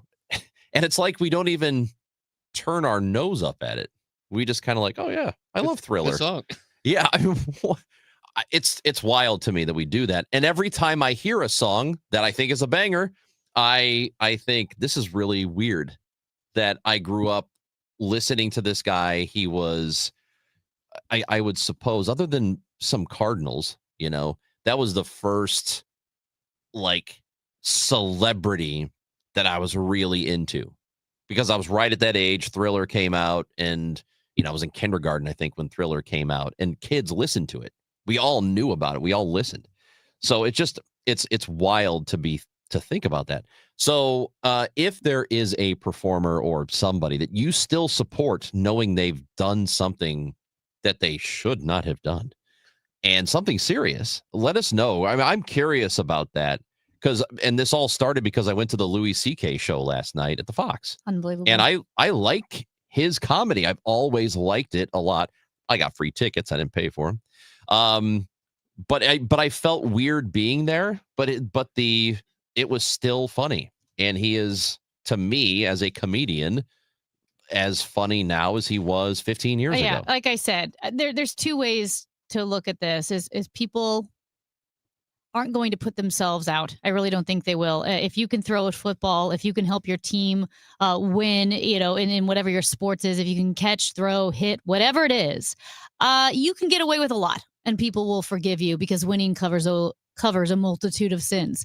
And people also don't want to inconvenience themselves. I think a lot of times when they so-called boycott a comedian or boycott a movie or boycott a restaurant, it's because they don't really care for it anyway, because they're certainly not boycotting their favorite football team. Like, I think the Cracker Barrel thing was a big one that happened a couple of months ago. And I do think there's different levels of this. Like, I think Louis C.K. has some really funny clips. I think he's really funny in the sense that he's clever. I don't really care for his comedy because it's a little too vulgar for me, as a lot of comedians are. So I wouldn't see him anyway. And I was thinking, would I have trouble? Would I have been bothered going to his show? Probably, because I probably couldn't get out of my head what he did to those women. So yeah, I wouldn't want to go. But you could also, I'm pro-life. And if I boycotted every company that gave to Planned Parenthood, I wouldn't be able to shop anywhere. Well, I mentioned because I know, a lot of companies are very vocal about that. And so I do shop at places. And like I said, there are local places that maybe take political or cultural stances that I disagree with, but I also want to me, shopping local matters. Yeah. So I want to support a local store because I want to support my city. So you do pick and choose for sure. Well, I mentioned this when we were having the conversation about businesses, saying like, I don't want you, if you're MAGA, I don't want your business. And I went to a place very recently, and the office, there was the guy who I guess either runs or owns it, I'm not even sure, had a sign on his door that said, "We say Merry Christmas here, and if you don't like that, you could take your business elsewhere." And I thought, that is really unnecessarily antagonistic. That one's a weird one. It's super weird, super weird. But I still made the purchase. I still did it because, you're right. If I just eliminated everybody who did something I don't agree with politically, and by the way, I say Merry Christmas too. I also say Happy Holidays. I don't cry about either one of them. For Christmas. I am Liberals for Christmas. That's your organization. Yeah. I think it's weird that we can't say Christmas. No one said you can't say Christmas, but it's so I don't understand that antagonistic viewpoint and purposely telling somebody before they even buy anything from you that we don't want your business if you have a problem with this. I think that's nuts. I think it's literally crazy. So I did actually stop watching the NFL for a few years, actually, which is a long time, after the Ray Rice incident. I didn't make a stink about it. I didn't post on social media. Just personally, I was just so turned off by it all. What a facade for the NFL to wear pink. Breast Cancer Awareness Month. We care about women. No, you don't. You care about the NFL. That's all you care about. And the only reason Ray Rice got in trouble at all is because you got caught, because the video was released. And if that video hasn't been released, he would have still been playing. Well, and even if it did not, Amy, or even if it did, I think that there are probably some Ravens fans who still were fans anyway. Yeah, no, this is just for me. Yeah. I'm saying I personally stopped watching football for a while, and now I'm back, and I don't know what to say. I do watch the NFL. I know Ray Rice is not back. Yeah. So I think you pick and choose. I think what Louis C.K. did is different than a company making political donations because making political donations is legal. And what Louis C.K. did is a crime and traumatized women. So no, I wouldn't see him. I don't know. Technically, I don't know if that's a crime, though. We probably shouldn't say that because what he did was ask permission, right? So it's not like, I think it's a little gray area there, but I want to say that he committed a crime that he wasn't charged for. I don't know that that's the case. What do we do next? Oh, yeah. We need to tell you. We've got the DEA special agent in charge, Michael Davis. Oh, my gosh. The Sinaloa cartel. It's huge. And the bust that they did recently with St. Louis ties. They busted a huge network, and it is a really big deal. So we are going to talk to Michael Davis about that coming up. But Amy and I have a new partner here on the Chris and Amy show, and it's Krentz Financial. Todd Krentz, Justin Brown, Kyle Busch, really good guys. And they have been helping St. Louis families and businesses plan for the future with confidence and with purpose for 6 decades. Yeah. And I think what I love so much about Krentz Financial is how they really do tailor the services that they offer to your needs. They know that life can throw a lot at you, whether it is you're working on retirement, you have an inheritance, you're going through a divorce, you lost a loved one, maybe you're selling your company. Krentz Financial is right next to you. They're experts that will cut through the complexity of all of those things and help you create a focused strategy. Got a new job? Got that 401k from the old job? Not quite sure what to do with it? You don't want to just let it sit there. Krentz Financial is going to help you plan to figure out what to do with it next. Yeah. And again, like I said, I mentioned retirement. Maybe a lot of us are thinking about it. Hey, when can I retire? How much do I even need? What about medical bills? They will be proactive to make sure that you can enjoy the retirement that you have worked your whole life for. You got to do this. Go to kfgadvisors.com. That's where you can learn more about Krentz Financial. That's kfgadvisors.com. Securities offered through Raymond James Financial Services, Inc., member FINRA, SIPC. Krentz Financial Group is not a broker-dealer. Attention. Have you racked up $10,000 or more in credit card debt? Are you barely getting by making minimum payments? With credit card debt reaching all-time highs, National Debt Relief is notifying consumers about significant debt relief options currently being made available to help those with overwhelming credit card debt. These options may reduce a large portion of credit card debt for those who qualify. You don't need to declare bankruptcy or take out a consolidation loan, and you may only have to pay back a fraction of what you owe, even if you have bad credit. National Debt Relief has already reduced the credit card debt for more than 550,000 consumers. So don't wait. If you owe $10,000, $20,000, or even $100,000 in credit card debt, you can now take advantage of this financial debt relief as the cost of living continues to skyrocket. To check what debt reduction you may qualify for, call 800-894-7722. That's 800-894-7722. Again, 800-894-7722.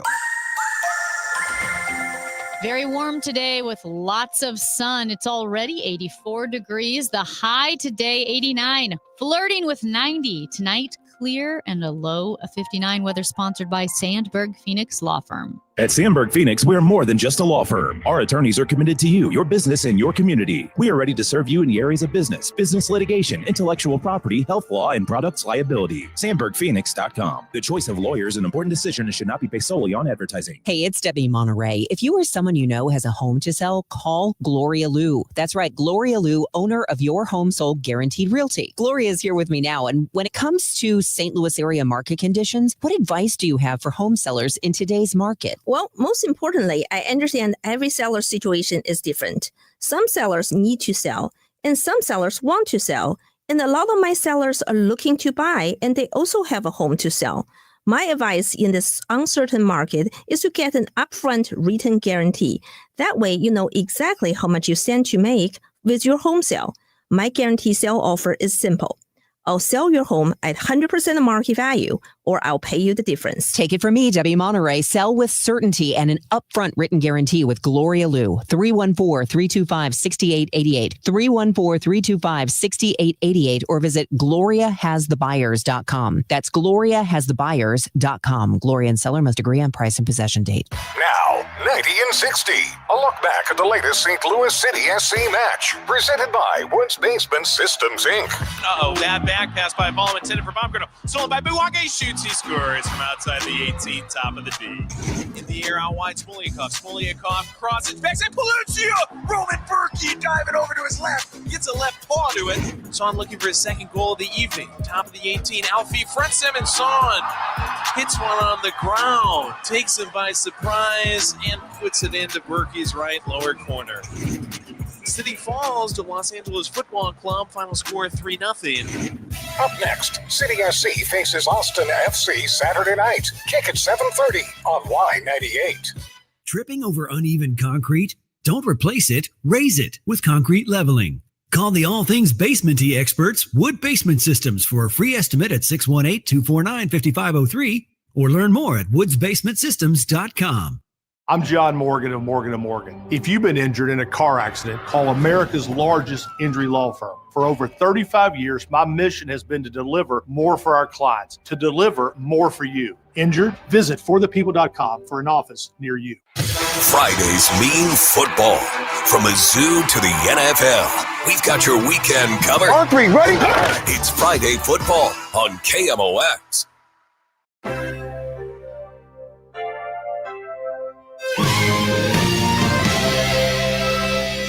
It's the Chris and Amy Show on 104.1 FM KMOX. Time to go to the guest line this morning. And because, well, we saw this last week, and a story that we became immediately interested in is the 26 people who were indicted in federal courts and all part of a Sinaloa cartel drug pipeline that was coming from Mexico and having effects on the St. Louis area. To talk about that with us is the DEA's St. Louis Division Special Agent in Charge, Michael Davis, on KMOX. Michael, we appreciate your time today. How are you? I'm doing good. No problem. So I saw this story first, and I saw the names of all the people and the locations where they were from, and there were some from California and Arizona. They were all over the place. And I know there were St. Louis ties. So could you tell us exactly what happened? Because this seemed to be a pretty big deal. Yeah, so I can start with just kind of a little general overview of the case. So this case actually started back in March of 2021. This case, it started with us looking into the activities of the Earl Frank drug trafficking organization. So Frank and his organization was distributing hundreds of pounds of fentanyl, methamphetamine, and cocaine in the St. Louis metropolitan area, and including Southern Illinois. So the Earl Frank part of the investigation concluded around March of 2023 when Frank plus about 10 of his customers and couriers were indicted. So we didn't stop there. We went on to ID his Mexican source of supply, as well as some of his facilitators in California, Arizona, New York, Texas, and in Florida. Along with additional customers. So this part of the case went to grand jury last month, where 26 defendants were indicted, and 2 of those defendants were charged with providing material support to designated foreign terrorist organizations. I don't know if you remember back in, I believe, maybe the spring of this year, President Trump designated the Sinaloa cartel plus several other cartels as foreign terrorist organizations. Does that designation give you more authority or leverage in pursuing these people? Well, what it does is it provides an enhancement on like the sentencing and things like that. So all these people who were arrested, and you were talking about the pipeline coming from, places like California. So you make this one arrest, and he is able to lead you to people all over the country, or were many of them operating here locally? So what happens is most of the time, a lot of our cases it may start at a lower level. So by us, of course, looking into the organization, in some cases we use different methods to investigate, from utilizing informants, making controlled purchases, and of course wire intercepts. And when you do that, of course, you have a ton of evidence, and that we go where that evidence leads us. And if you have an organization here in the St. Louis metropolitan area, most of the time there's going to be a source in a southwest border city, or state, and of course those drugs are going to more than likely come from Mexico. How many layers or levels of sources are there generally? We talk about the open air drug markets here in St. Louis downtown. You see people bent over from the fentanyl, the opioids, whatever it is they're taking. Obviously, they're getting those drugs from somebody. How many people are in between their dealers and the dealers coming out of Mexico? Well, it just depends. I mean, sometimes, hey, we don't start our investigations by going after users, but users are, of course, is at the very bottom. Where, hey, look, but however, a case can start from someone that's been arrested as a user of a controlled substance. At DEA, we go after the individuals that are trafficking the drugs. So we start a little bit higher. But, sometimes those individuals that you arrest, they cooperate, and it continues to go up. You just continue to go up the chain. And sometimes it can just be multiple levels. Sometimes you actually kind of go, the case may take you in a lateral direction. But, at a little bit down the road, you're going to continue to go up that chain and put all of those pieces together to make the case. So it's hard to say. I mean, each case is different. This one we started at a pretty good level with the Earl Frank organization, and because he was talking to some high level individuals in the Sinaloa cartel. DEA special agent in charge here in St. Louis, Michael Davis. And when arrests like this are made and all these indictments go through, how much of a disruption to the operation is it really? And how temporary is that disruption? Because I would assume somebody else is going to pick that up because there's a lot of money involved. That is very correct. I mean, we go out, we make these arrests, but yes, no doubt about it, you're going to have people that are going to want to take control and replace those individuals that have been arrested. But of course, once they see the number of people that were arrested, the punishments that are going to hopefully get handed down later on down the road after we go to court, hopefully that'll be a deterrent for other individuals to want to participate in these kind of activities. So you never know. So as it's mentioned in the report, the federal authorities seized 800 pounds of fentanyl, 150 pounds of methamphetamine, 100 pounds of cocaine. The 800 pounds of fentanyl is 200 million lethal doses. So that's a huge number. Oh, you mentioned the 26 people who were arrested. That seems like a big number. However, do we know how many people are operating under this cartel?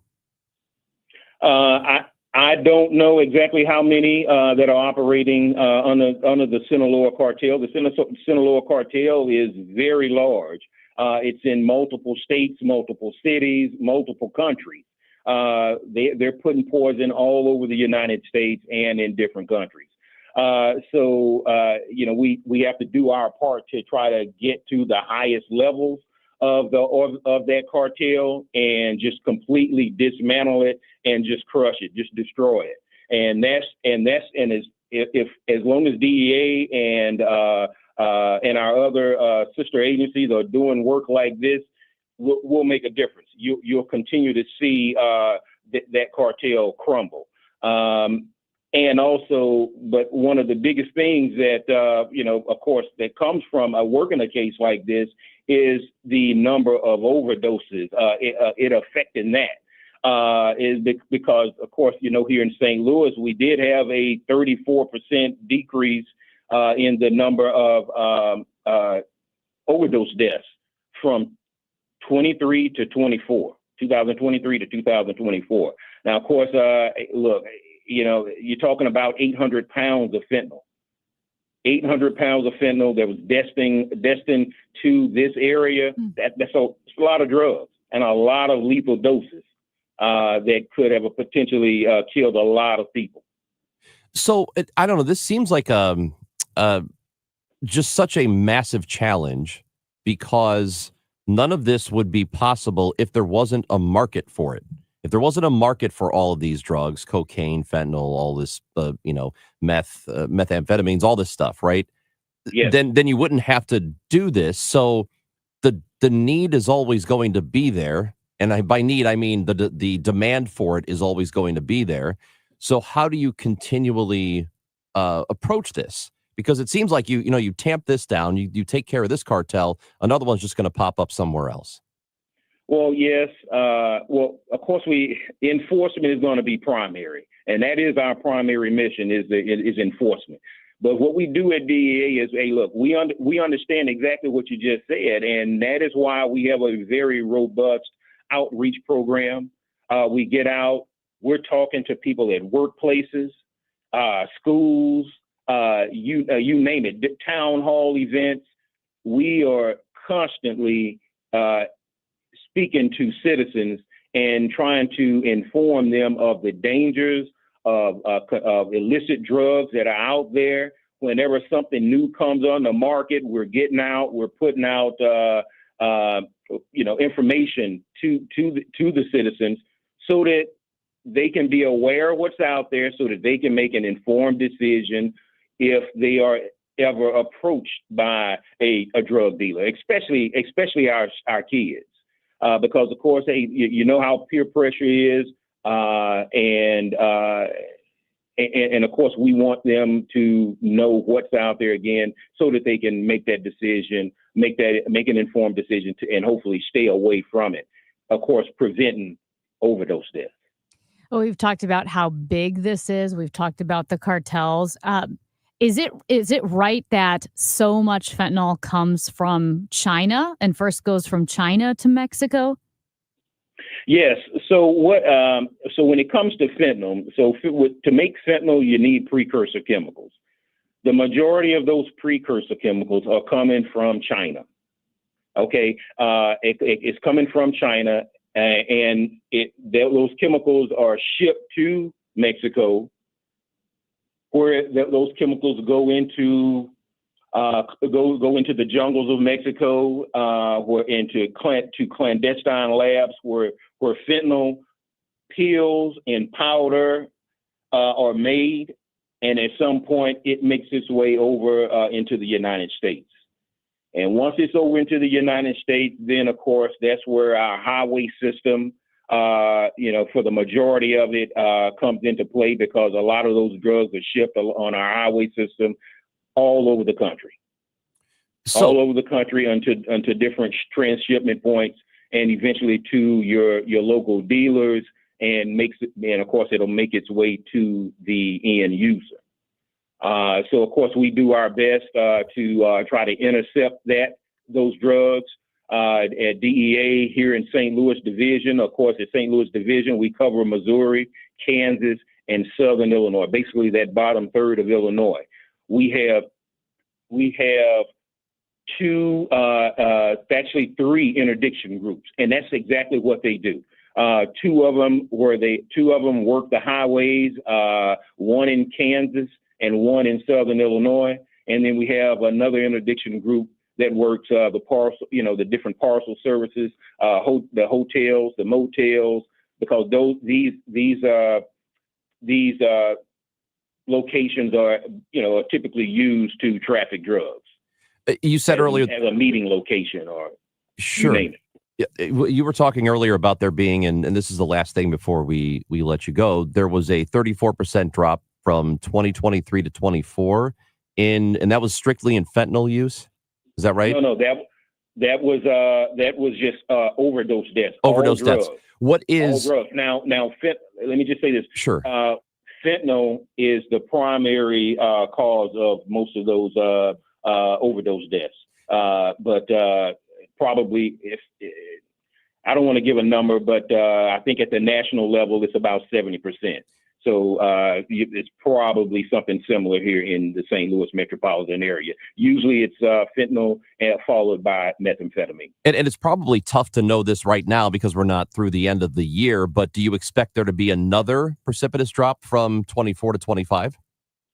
Of course, I hope so. I mean, it's hard to say. I know it's not just DEA, of course. We're out there. We're putting the word out about the dangers of illicit drugs. But there are so many other organizations that are doing the same thing, and because education is important, because people have to make adults and kids are gonna get approached, are gonna have an opportunity to possibly use illicit drugs, either from a friend, a family member, or just them seeking something out just to experiment. But we want them to be able to make an informed decision, and that's why we're out there, telling them, hey, look, it's a bad idea.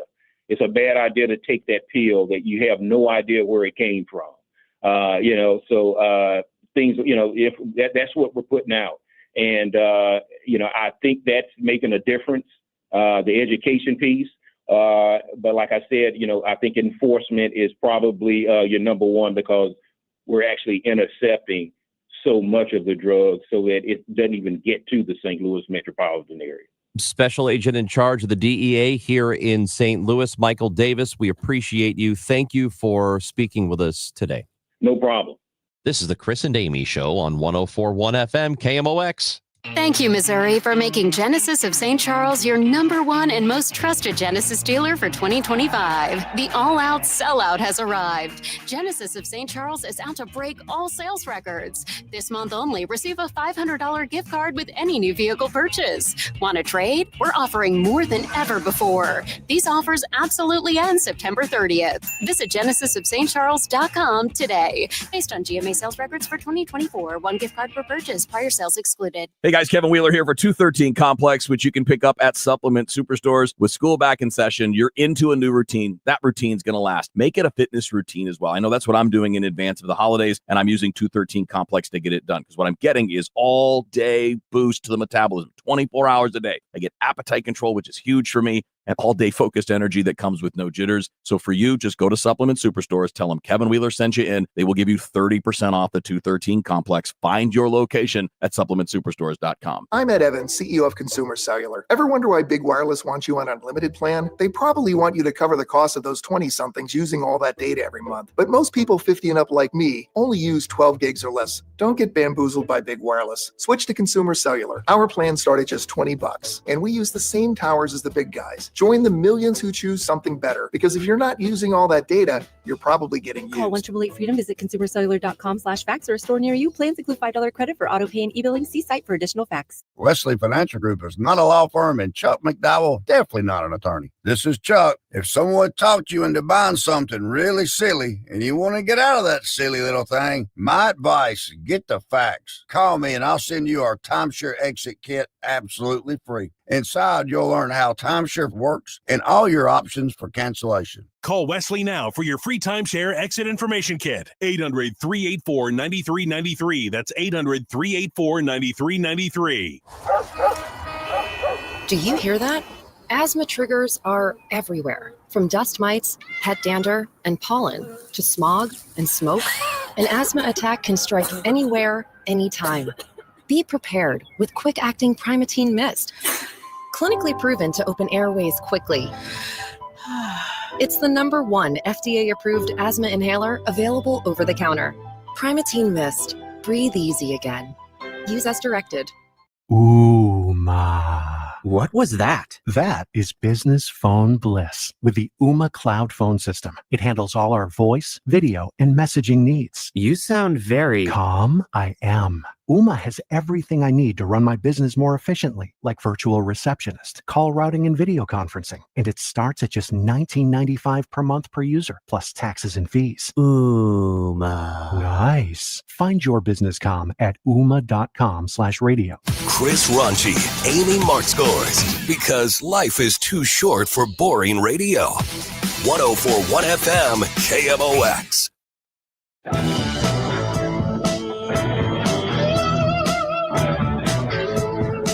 Chris and Amy on 104.1 FM KMOX. We are just minutes away from the John Mozeliak press conference. He is having his final press conference as the president of baseball operations for the Cardinals. And then we've got the press conference tomorrow with Chaim Bloom. Chaim Bloom is the incoming president of baseball operations. So some big things happening here.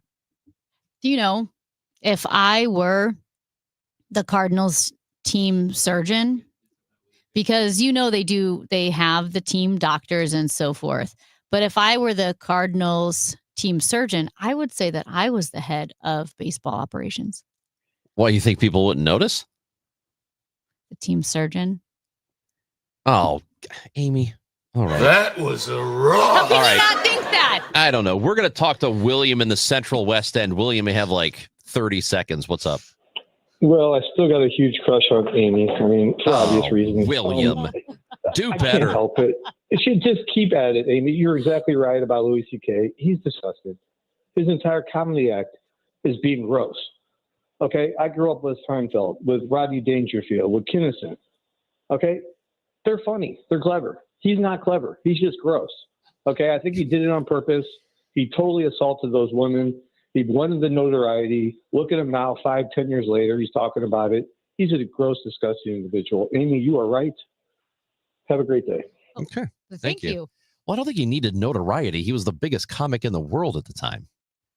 Like, that's not, you don't do that because you're trying to gain attention. That's the last kind of attention you want. Sex and money, man, ruins everything. Every man ever in the history of the world, all the stories come down to sex and money. It's terrible. So we've got It's we got the Cardinals press conference coming up next. John Mozeliak, in a matter of minutes, is expected to get started. Tom Ackerman and me, Chris Ranji, we will anchor the coverage of that. It is coming up next. Anything you missed, though, is on the Odyssey app. Download it, get the podcast, or wherever you get your podcast. Back tomorrow at 9 a.m. on KMOX. I can't do anything. You cannot. You can't either. New treatments in the fight against all